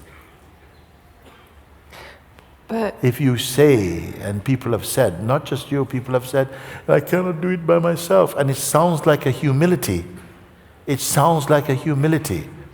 But then if you are helped, you have not moved position. You just become somebody who is needy. Needy. I met once a man who worked as a healer, and he came to see me in Portugal. And he said to me one day, I met him in a restaurant outside of the ashram, and I met him and he said this to me. I said, you're here today. He said, actually, I just brought my family here because we have not spent much time together. He said, I used to work as a healer, and what I found, because I always felt I want to help people, but what I discovered through my own experience is that once you start to help people, they begin to get addicted to help. They just always want help. Help.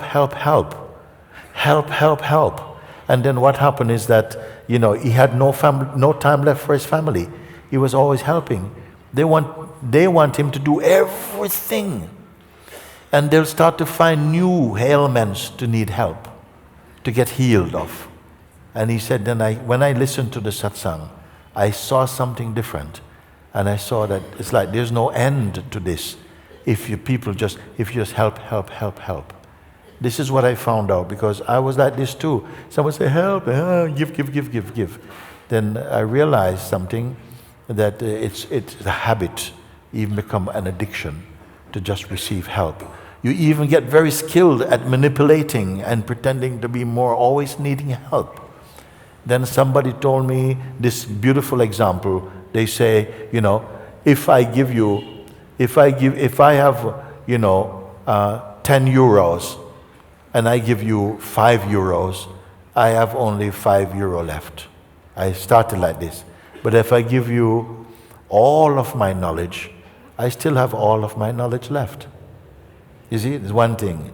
And if you help someone, rather than give them something, if they can use it in a way, there was a simple example. It said, if you give someone a fish, you feed him for a day. But if you teach them how to fish, you feel that you feed them for a lifetime. If you show someone, how to use their power, they are empowered for all their life. But if you only give them some of your power, they'll keep needing more power. But the power is in you. This is what I was saying. So, although for me it's a natural, reflex to want to help. You say, help me? Yes, I want to help. But I prefer to show you where your power is. And your power isn't just to keep looking, darling, because the mind will try to keep you as a beggar. You see? It's not just innocent power. It can be vicious also. You see? The more you listen to it, it's not doing you any favor. We have a saying in Jamaica. It says, if you hate the devil will hate you back. But if you love the devil will still hate you back. You understand what I'm saying? Okay? So if you give in to something that is a weakness, you're not going to grow from that. You see? Huh? I am not agree. Yes. One moment. So this thing here, if this feeling that you feel this, I need help, and someone comes and say, but why you should need help? You have all this. And I can not just say, your consciousness, you don't need. No, but show you, look from here. You can observe these things. They cannot be you. It's only a mood that has come upon you. And because you identify with it, it makes you feel small. I started to feel small because whenever I am interfering in life, I get pulled, I get pushed, and it beats me, and so it feels like I had to come to a humble point when It depends what you mean by when you interfere, you see, because some people say, when I try to do good, then these things come like this sometimes, no? But it's not always the case that when we try to do good, it doesn't necessarily mean that you do good by trying to do good. You see? There must be a wisdom with it as well too. It's like some person feel that all I need to do is love. I just love. But then love has to come with some wisdom, otherwise it can be very, very vulnerable. You know, I just love you. And then if you don't have wisdom with it, you maybe get abused. When you have wisdom, it guides you, no, maybe this one is a little bit, no, just wait, and you see, you can apply some discernment. So you say that, when you come with this, you use the word now, when you... Interfere. What did you say? Interfere. Why you use the word interfere? Because I've been working at it for many years. At what? I've been working at getting towards enlightenment.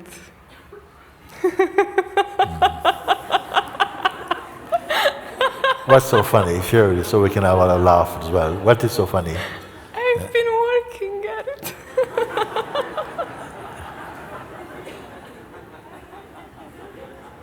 And the joke is?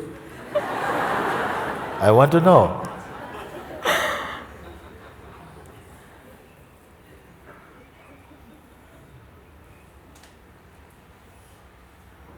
I am. Huh? You are. Tell me.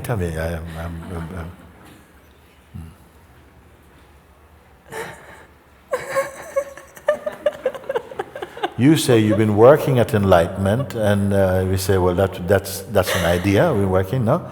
And now you say, and you laughed. And I says, what is the joke? And you say, because you are. Is that what you said? Yes. Now, these words, I am, is it just words? Is it just another thought, another feeling, or what is it? No, it's from my heart. Yes. Yes. Is it a mood?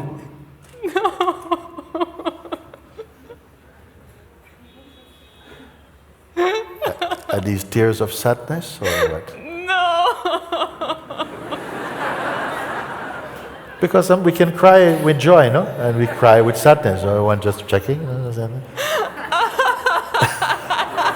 This is mixed. This is tears and laughter. Beautiful. Like when it rains in the sunlight. Very nice.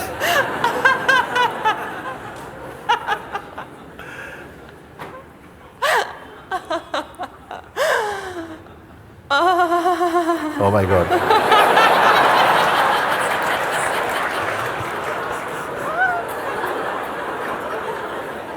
Ooh.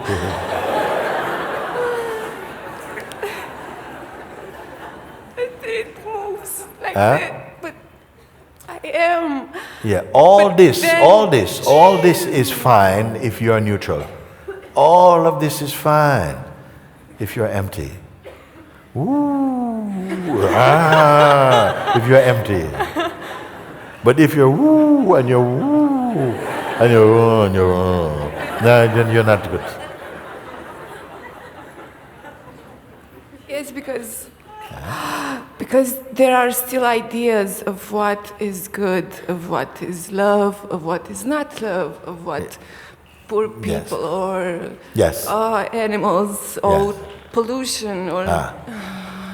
Yes, and it's not that such things don't exist, but if we are attached to the concepts of them, the idea of them, then somehow they can become some sort of like a strain, because your mind is like this and it's like this and it's like this and like this, and your identity is there with it also.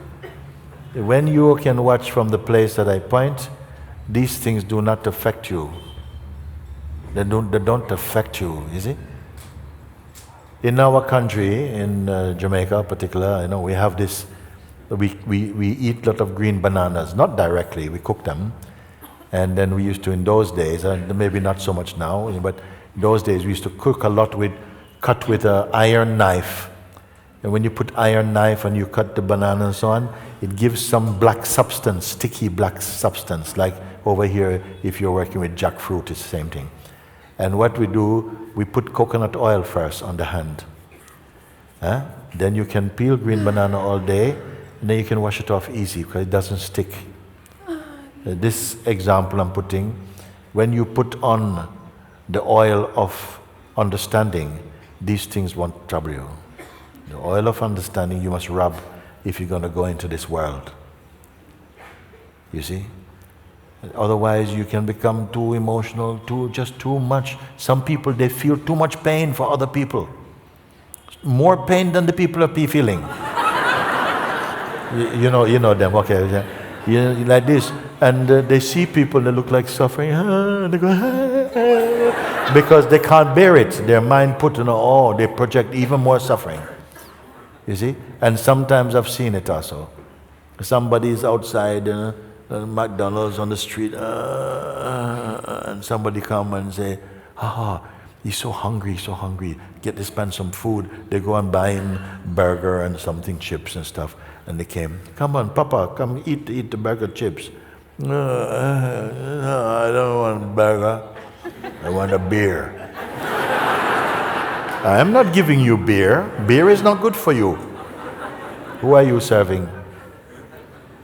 Who are you serving? You're a projection of what you think is good for others.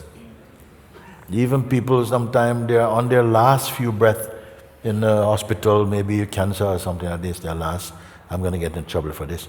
And and they say they're dying any moment now.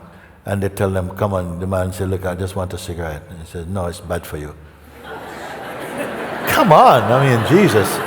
Give him a packet, for God's sake, So I'm going to get into trouble. And this we call compassion. If you have to serve the person what they want, Not always. Sometimes they want something, say, no, that doesn't feel right.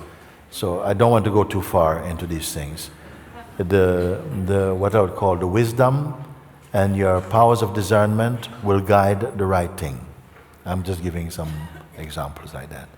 But for you, I would just say, the tendency to feel too much. We feel too much. The mind gives something, we feel too much. And then when you go in, then you get hurt. And then something shrink. And then, but it's not the true way, Like this way of neutrality will help to give the right kind of discernment, the right distance, Because sometimes some distance is important also, We don't have to be always hands-on, Sometimes a bit of distance, you help from a distance, and it's so much more healthy,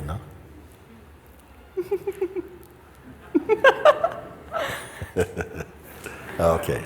I love you so much. Thank you. I love you too. Thank you.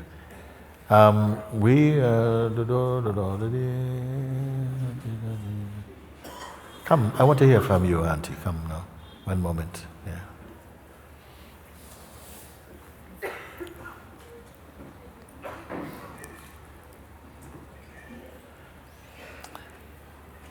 I mean, we're all free, but you're leaving the last satsang you're going, unless you're going to the toilet, you should not be going. If you need to go bathroom, go. But even the last moment can be for you also. But I'm not promising. Let's go. Pranam, Guruji. Pranam, my love. It's time to say thank you. Thank you. And Guruji, I think I would be expressing the love and the reverence and the gratitude that is in every heart today. Every heart here who may not be able to come to the mic, and every heart back home who've been following these satsangs. It's been such a wonderfully rich season, Guruji. Thank you so much. Thank you.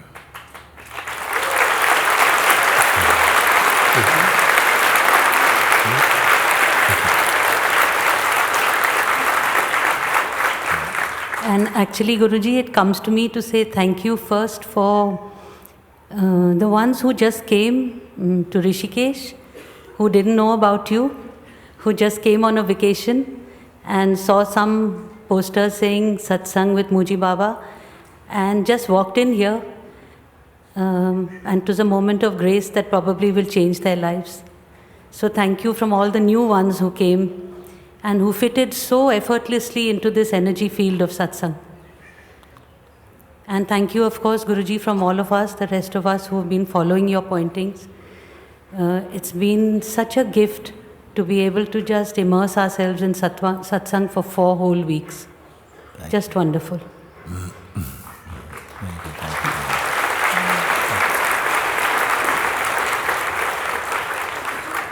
And Guruji, I think consciousness is in the mood to be writing poems. You already heard too. I said consciousness seems to be in the mood of writing poems. Poems? Yeah. So you already heard two, and I have one more for you. Okay, okay.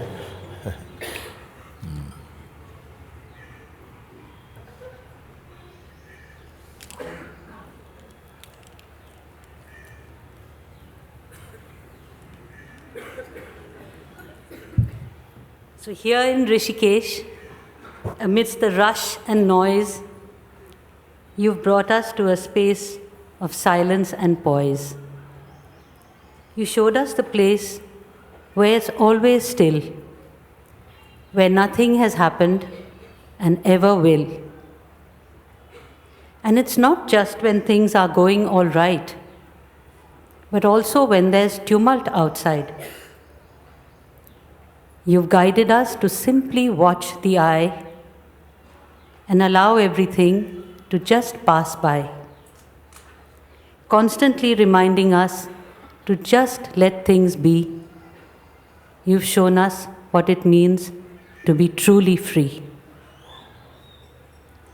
In how many ways, Guruji, you say the same thing and a freshness to it each time you bring. No matter what the question, you guide us back to the essential pointing, I am that. In the light of your presence, it's magical to see persons exchanged for presence, so illumined, so free. So thank you, Guruji, for not allowing us to hide. Thank you, Guruji, for kissing us from inside. Thank you, Moojibaba, for awakening us from delusion. Thank you for questioning our false conclusions. Thank you, Guruji, for being so loving and kind to everyone and everything except the mind. I'm kind to the mind also, actually.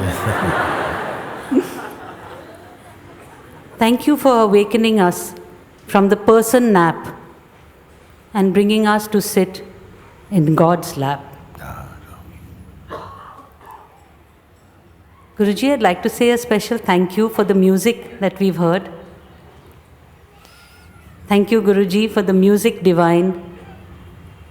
There's love and devotion in every line shine. Rocking, soulful, it moves and uplifts.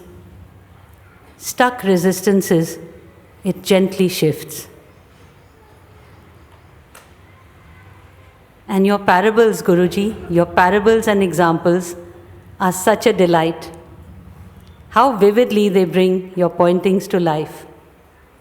We've heard about 2 birds, baby spice and more, celestial gems and the inward opening door, cleaning boys, drivers, and Mr. A and B.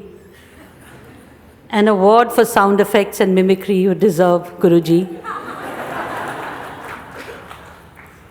Guruji, a very, very special thank you to your Sangha, who've served us so selflessly.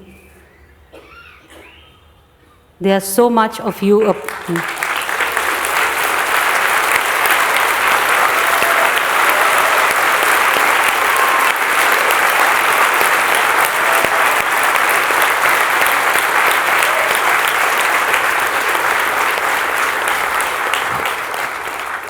Your Sangha, Guruji, is so much of you a part.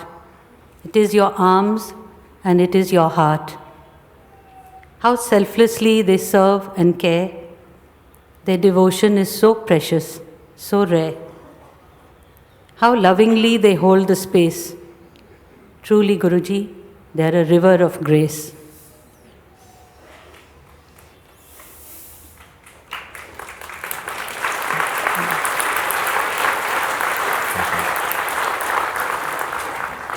So thank you, beautiful, beloved sage, for ushering us into a golden age, for offering us the priceless key that can help us to be truly free, for helping us to transcend God's test and bringing us home in our hearts to rest. Thank you, Guruji. Thank you. Thank you.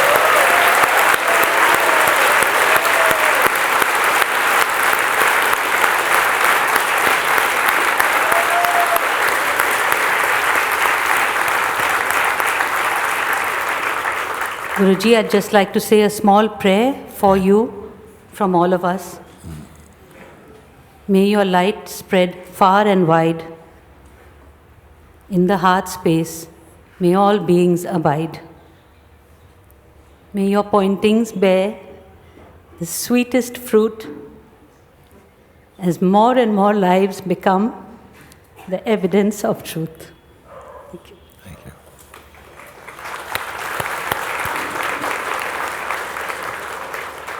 Thank you. Thank you. Thank you. Thank you.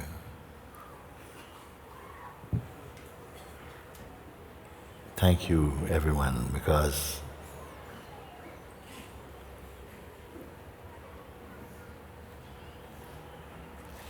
I came here for you. I came here for you by God's grace. And to sit here and really, over this time, to meet so many beings, also to have the chance to speak with so many beings who I feel this season also so many people have come to awakening. Various degrees, you may say, what degrees is there? Well, actually, so many have come to that seeing, that profound seeing. Some feel so deeply established in some way, though I still say it will take time to just keep on merging and dissolving into your own self, actually. And it is not, when I say self, I'm careful, I don't mean your person, so the mind doesn't stand a chance in what I'm speaking to feel that it is a personal accomplishment in some way. You're simply coming back to your own original state, original nature. And we have come to today, actually, to be honest, I am actually happy for that, because in the past we have come for longer periods, but as the pointings become much, much more direct, and so the assimilation is also direct, it's not needed so much time, because I don't want to oversaturate you with this. Sometimes the mind itself feels overloaded, although that's another idea, but it is enough. And so may the time, wherever you spend it from here on, whatever you may find yourself doing and wherever you may be going, that seed of understanding continue to germinate and to sprout and to bear fruit wherever you may be. And by that I simply mean that that discernment, that recognizing, that recognition keeps deepening throughout and under any and every circumstance that you may meet. Because I don't find one single reason or thing that by itself can entrap you in the world, except by stubbornly holding on to identity and having a desire for what is perishable. So there are no natural obstacles. Sometimes people say, I have to do this before, and I say, actually not with me, I don't think you need to. If you can simply just follow, leave the thing here. You say the problem is pressing. I say, leave it for a moment and just listen for a few minutes. Let me see if I can just redirect your attention to where it really needs to be, to acknowledge and to recognize your true place.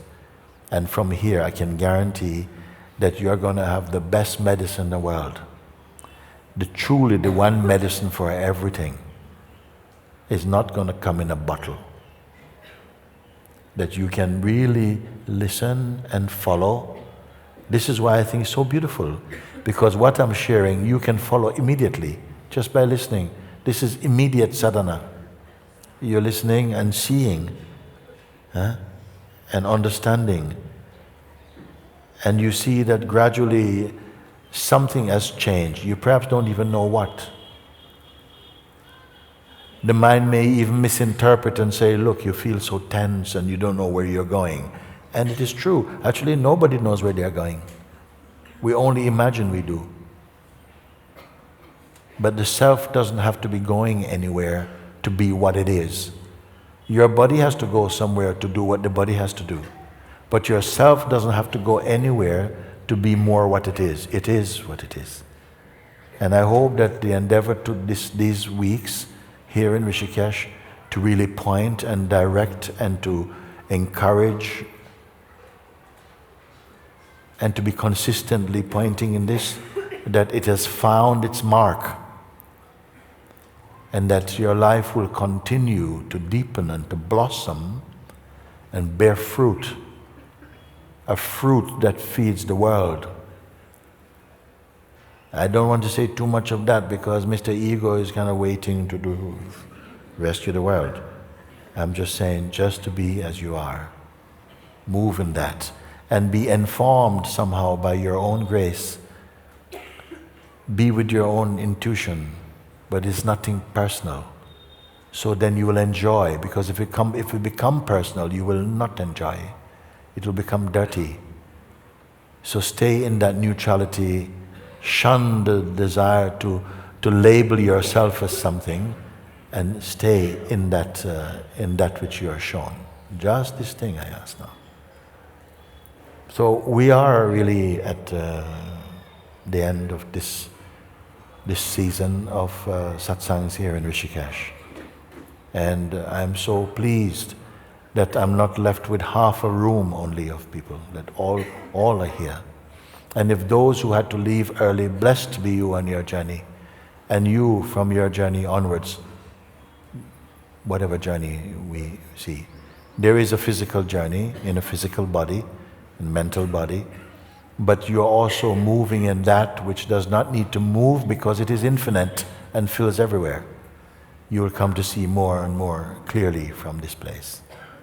But I want you to do something, because today I asked Sri also, please can you tell me, because I know a number of people came here and have been working here throughout the season. Some of them you've not seen them, you see, but they're here in support of these satsangs.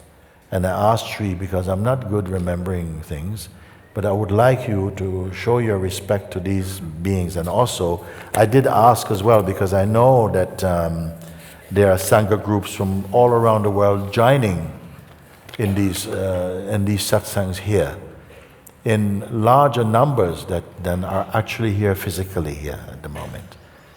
And I would like to mention them, just like I am sitting before you, I am sitting before them.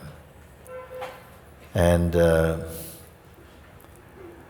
I want to introduce you, and please be patient. Don't just walk out because I'm calling names like this, because these people, they gave up everything to come here and to be in service, and at the same time, at the very same time, they were required, you must be fully in your satsang. You are fully in service, and you are fully in satsang at the same time. You see? And how well they have served, So the first one I really am going to call up is the one who I sent here ahead of time to coordinate the events of this season here. And she did amazingly well. I hope she's here.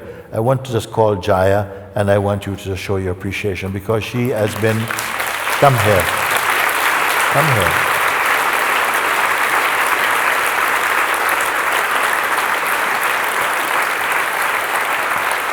This one, I know that she had this ability. She had this ability, and so she has her challenges as well, But I say, no, I want you to come, and you are going to take care and hold this thing. And she has come here, and with her team, and she's come, and she's been so wonderful. And I want to say thank you, actually, for being the coordinator of this season in Rishikesh, and you did amazingly well.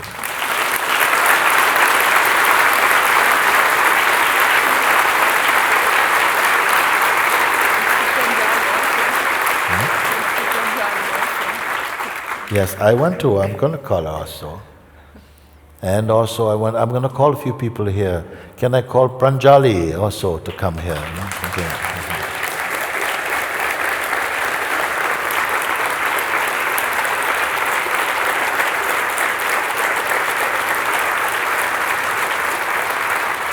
So good, so great, Pranjali.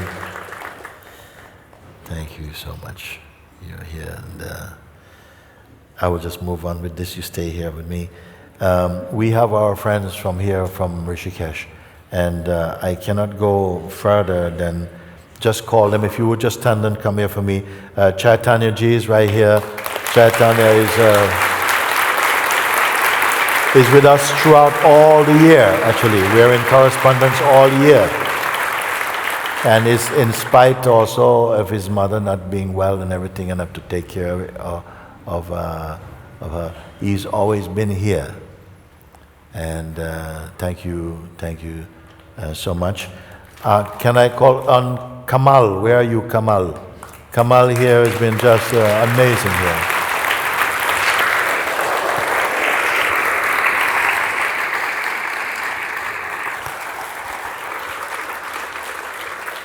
Shankar and Hina, where are you? Please stand up. There. Yeah?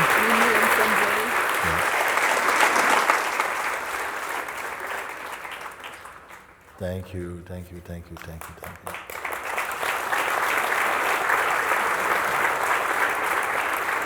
Can I also point to my beloved, our beloved Mimi and Sanjay? Stand up here for me.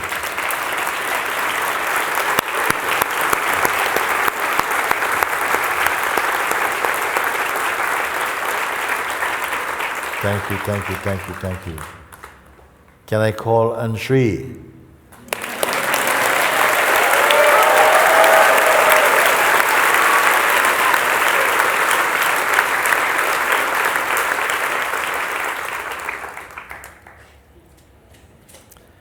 From the AV team, it's difficult now because I'm going to mention name, but this name embodies a lot of names. So I'm going to say to Sanoja and the whole heavy recording team over here that you've been seeing.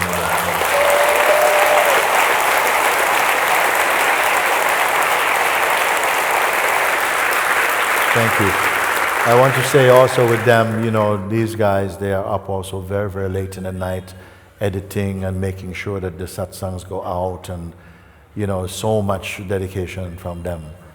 And also sometimes when I'm going out there with me and so on. So I have to mention them and then I won't, you see, it's linked because it's going to come all back down to you, actually. For everyone who has come here. I want to mention the translation team because you don't see them at all.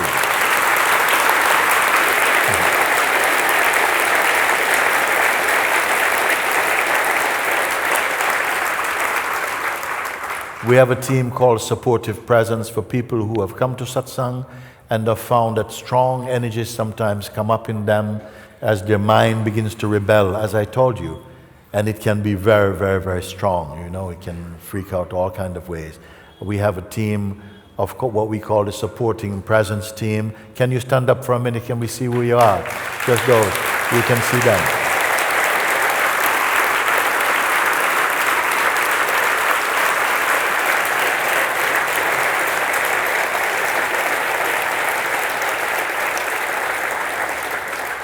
And they have been sometimes up until late. I didn't see Ramdas, I was looking for him also. He's in translations today, multitasking. So They also spend sometimes very many hours late just to be and to give support to people who feel like the mind is just going too crazy and this type of thing, or whatever other needs people may have, that they have really stood forward and really come forward and to support them, of course. It goes on to even those, the cooking team also, every day providing for the team here. The cleaning team of people who are always here.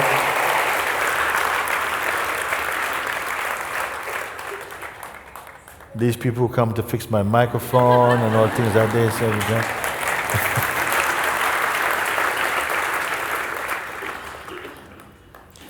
Those who keep this hall immaculately clean. What has been happening is that every time we've come here, and now we missed a season by last year, and the team comes ahead 2 weeks before my arrival here, and they paint and they clean everything and they're doing everything to make this place. And it's become a thing with us now that the teams travel to wherever we are and they go ahead and they do all these preparations just to ensure that when you arrive, you are not inconvenienced as much as possible and as much as lies within their hands.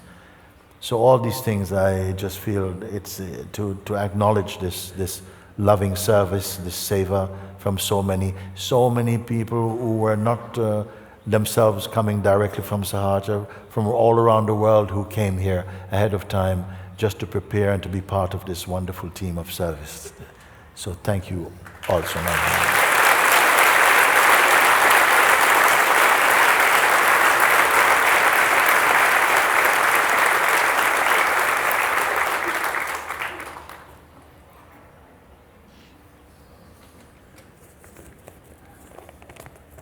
I would like to do this, to tell you and to call out, actually.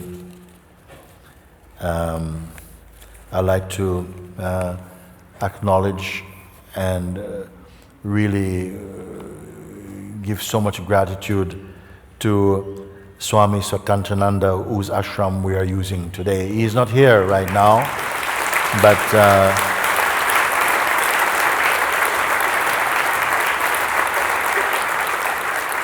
it's amazing how we started by just really asking if we could use this ashram, and how much we all just come to fall in love with each other somehow. And something that may have started as a sort of like, more like a kind of a very formal arrangement turns into really a movement of the heart. And Swami Satyananda has become a very, very close friend, and also is now following every satsang as much as possible. He's listening to the invitation. He's saying that himself, he said, you know, I've been studying Vedanta for many, many, many, many years, but now I'm beginning to experience it by these satsangs here. To experience what I've been reading as theory, I'm now finding as my experience now. So this is what is the effect actually of the satsangs, that it's not something just for your head, but that which is releasing your heart from the shadow of negative wrong understanding. I want to, if you could just bear with me, bear with me as I talk about this, because I don't really want to go through. I would like to call on Satori and Karishma, who takes care of this all with their teams. Can I see you? Satori, where are you? They're at the back. They are the ones that sometimes, even when we come into the hall and it seems relatively clean to me, they say, no, Swamiji, we have to clean it. And they are cleaning and cleaning and cleaning everything because for the Sangha to come. So their dedication is really unequaled. And I don't know, I have a list of people here that I could go through, but I'm just going to call you as the Mooji Sangha team. And can I just say, for all of those who have come, we mentioned at first as a group, rather than go through this list now, I'm just saying that the Sangha team that have come in service here, could we just give a acknowledged for them coming through? Thank you.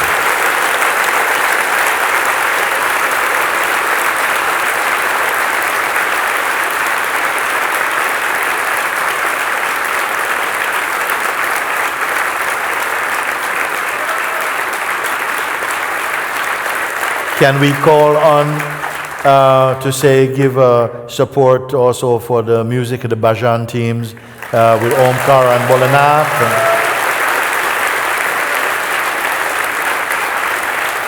And Satyadevi and Nirmal from International Sangha.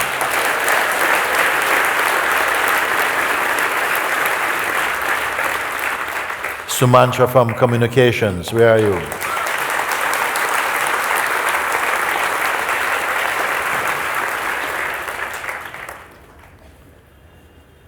Yes. Nirvana and Marina from Translations, again, they're up in the translation room.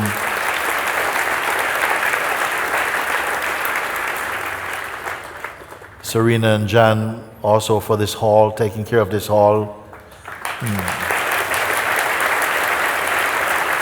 Panjiji, Avidesh, and all their staff also for ashram again, just taking all the ashram teams. Thank you. I know that it can seem like, why, but I myself wanted to do this, and just to call some of these beings. I have a whole list of them, but I'm not going to just call just names for each one like this. But I felt that they deserve the patience that I'm asking for, because they don't ask for these things, but I know how much they've dedicated so much of their time and their love and their joy to be in service for a season, and they've been here for 8 weeks. Many of them come to be here to prepare and to do all this work. So I love them so much. I would just like to share with you something. Some of the Sanghas from around the world, I'm going to call them up because I know that they're here. They've been with us throughout this season, just like I'm speaking with you now. And so we have Sanghas from Buenos Aires in Argentina, Byron Bay in Australia, Beqaa Valley, Australia, Melbourne, Australia,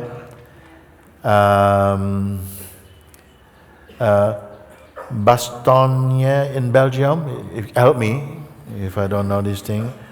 Muin in Belgium, is right? Muin? Okay. Leuven in Belgium, am I right? Brasilia in Brazil, San Jose do Rio, Preto in Brazil.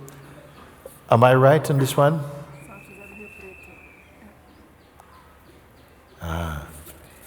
Am I doing this thing in the right way?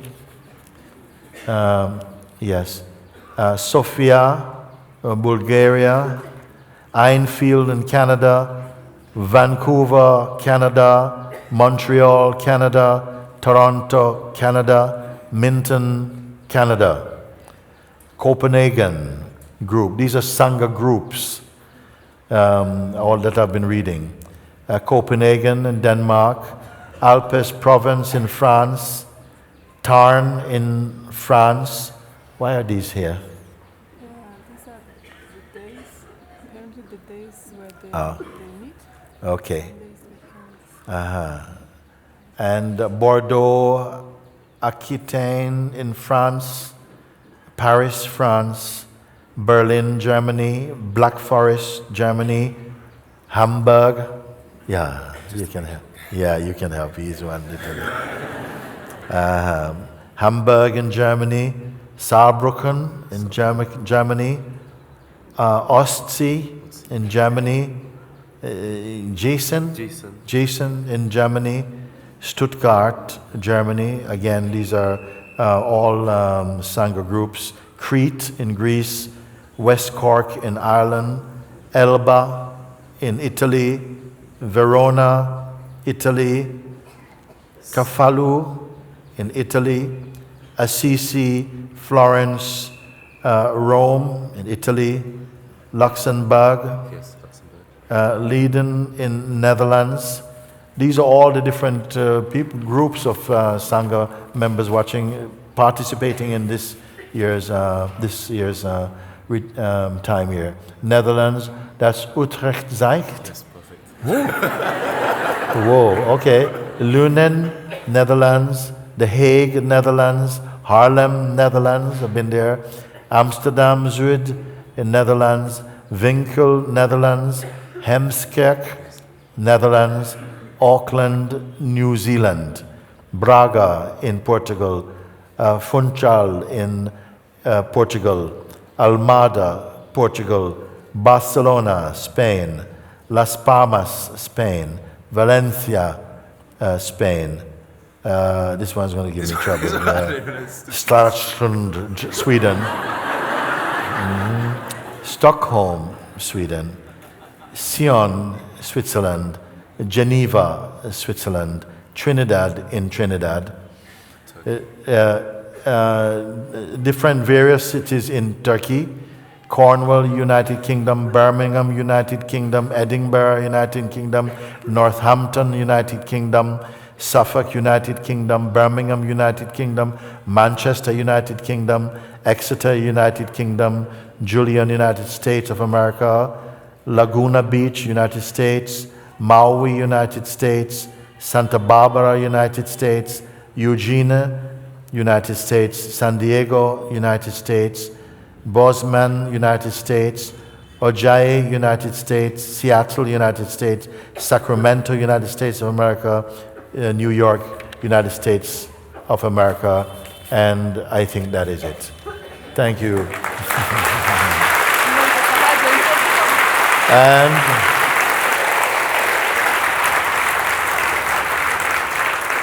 Monte Sahaja in Portugal.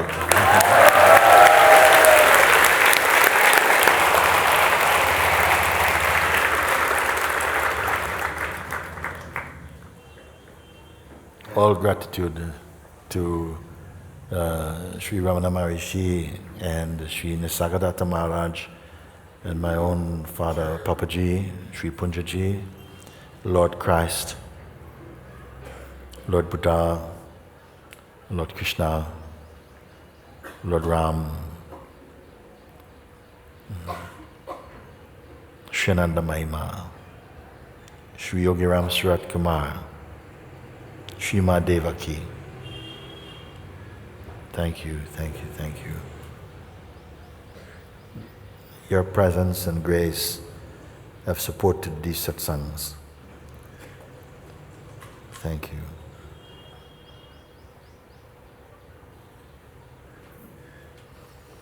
We were asked for this final sharing just to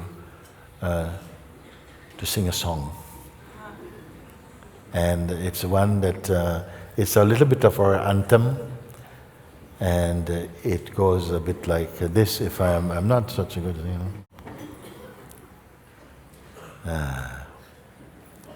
You are always in my heart, never shall we be apart. I am always in your heart, never shall we be apart. Om Namah Namah Shivaya, Om Namah Shivaya, Om Namah Namah Shivaya, Om Namah Shivaya, Om Namah Namah Shivaya, Om Namah Shivaya, Om Namah Namah Shivaya, Om Namah Shivaya. It is done, it is done. Hallelujah, it is done, it is done, it is done. Hallelujah, it is done. You are always in my heart, never shall we be apart. I am always in your heart, never shall we be apart. Om Namah Namah Shivaya, Om Namah Shivaya, Om Namah Namah Shivaya, Om Namah Shivaya. Om Namah Namah Shivaya. Om Namah Shivaya. Om Namah Namah Shivaya. Om Namah Shivaya. It is done. It is done. Hallelujah. It is done. It is done. It is done. Hallelujah. It is done. You are always in my heart. Never shall we be apart. I am always in your heart. Never shall we be apart. Om Namah Namah Shivaya. Om Namah Shivaya. Om Namah Namah Shivaya. Om Namah Shivaya. Om Namah Namah Shivaya. Om Namah Shivaya. Om Namah Namah Shivaya. Om Namah Shivaya. It is done. It is done. Hallelujah. It is done. It is done. It is done. Hallelujah. It is done. You are always in my heart. Never shall we be apart. I am always in your heart. Never shall we be apart. Om Namah Namah Shivaya. Om Namah Shivaya. Om Namah Namah Shivaya. Om Namah Shivaya. Om Namah Namah Shivaya. Om Namah Shivaya. Om Namah Namah Shivaya. Om Namah Shivaya. Om Namah Shivaya. Om Namah Shivaya.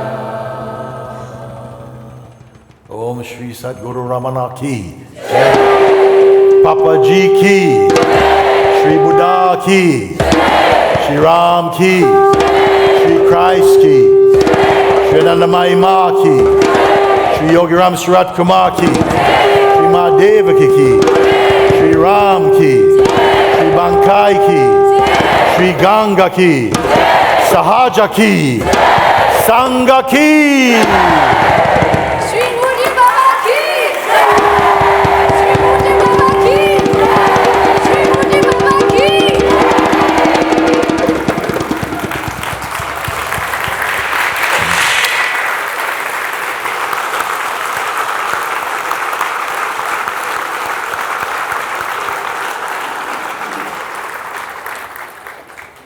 Thank you.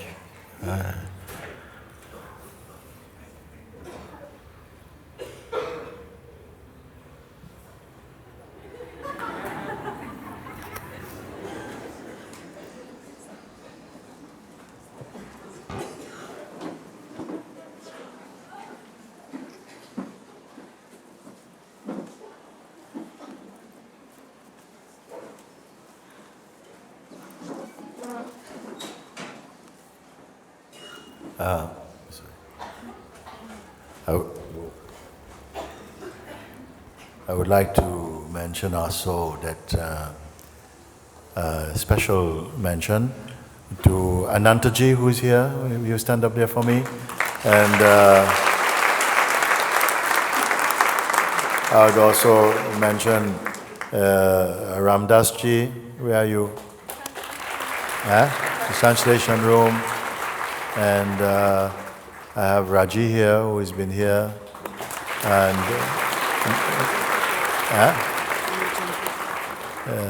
Nityaji, who is here, and Anujan Puja, where are you? Where are they? They're not here? And also, I'd like to mention Jasmine. Jasmine, where are you?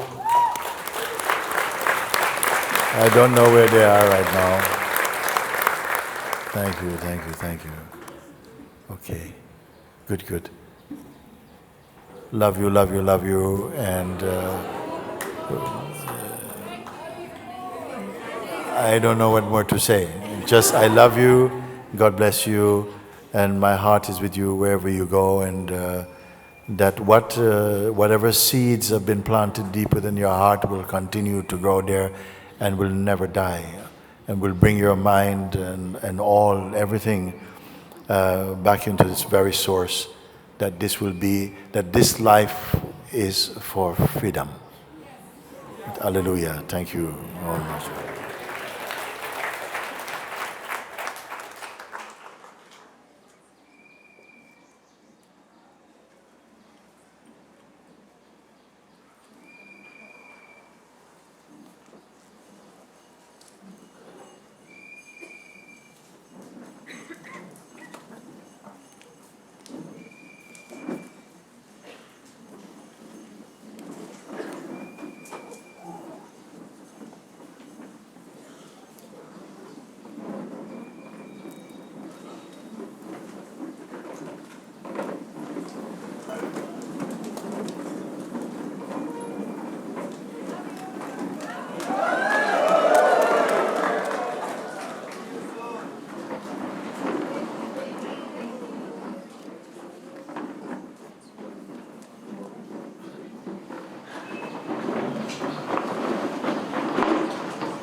Thank you for your grace, Guruji. Always be with us, all of us. Thank you. Given us everything.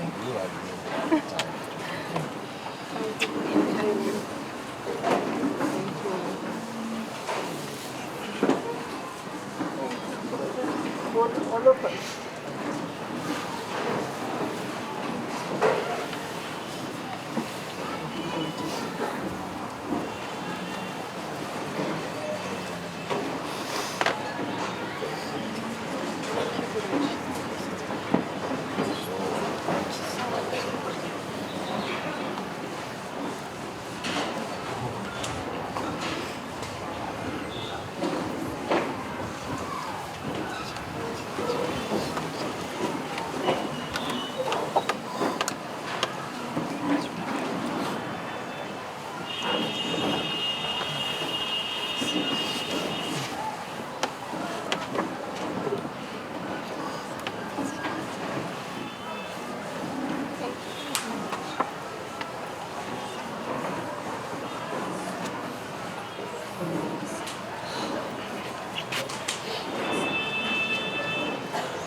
Thank you for everything. Thank you, thank you, thank you.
Thank you so much, Guruji. Thank you so much. Thank you so much.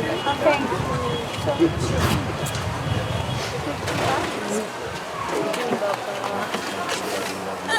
Love you. I love you. Love you.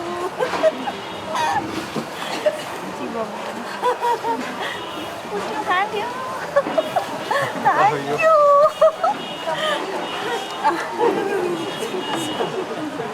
Welcome.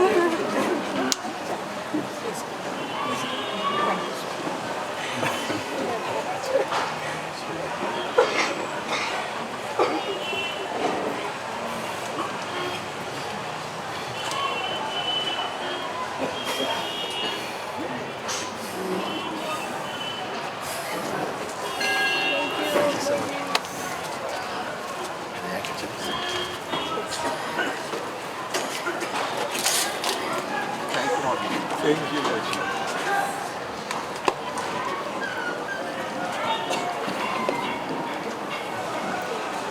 Thank you, Mooji. Thank you. Thank you.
Love you, love you, love you, love you, love you, love you. That you know that wherever we are not separate.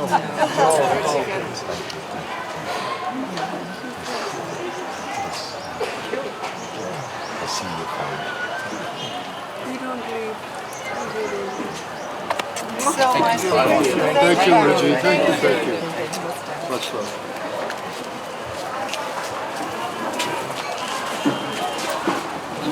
Thank you, Mooji. Thank you, Mooji. Thank you. Love you, Mooji. Thank you, Mooji.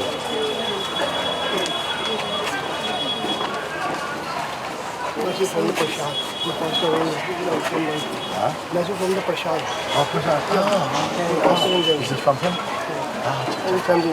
I know. You wanted to give them, you give some blessing, you can put them, please. Another thing. He's here with me. He's here with me.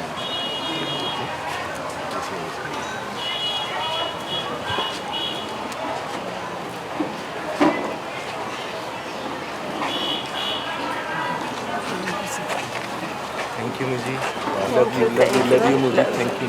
Thank you.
Yes, yes.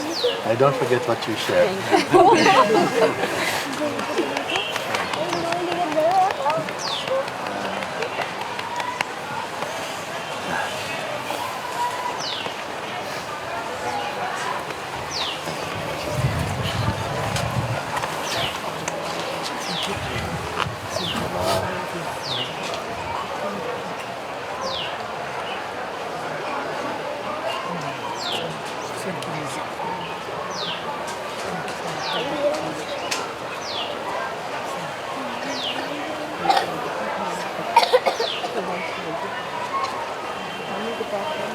Next season, come to Pune or Navi Mumbai.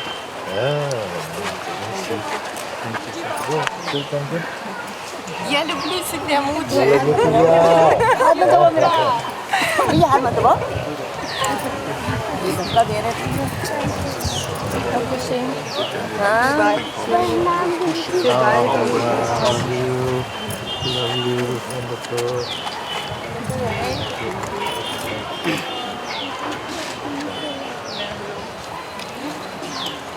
Suresh Kumar.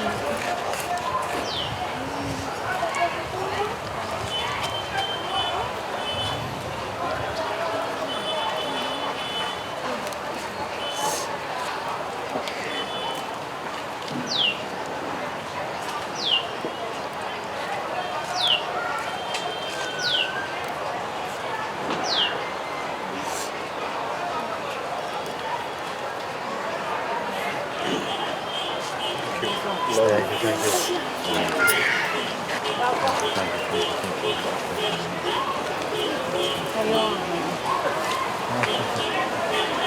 Baba Meri Ramati.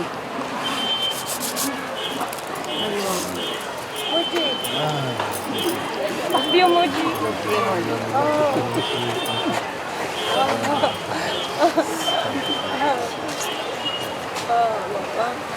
Thank you, Mooji. Thank you, Mooji. Thank you. Thank you, Arunachala Baba. Thank you.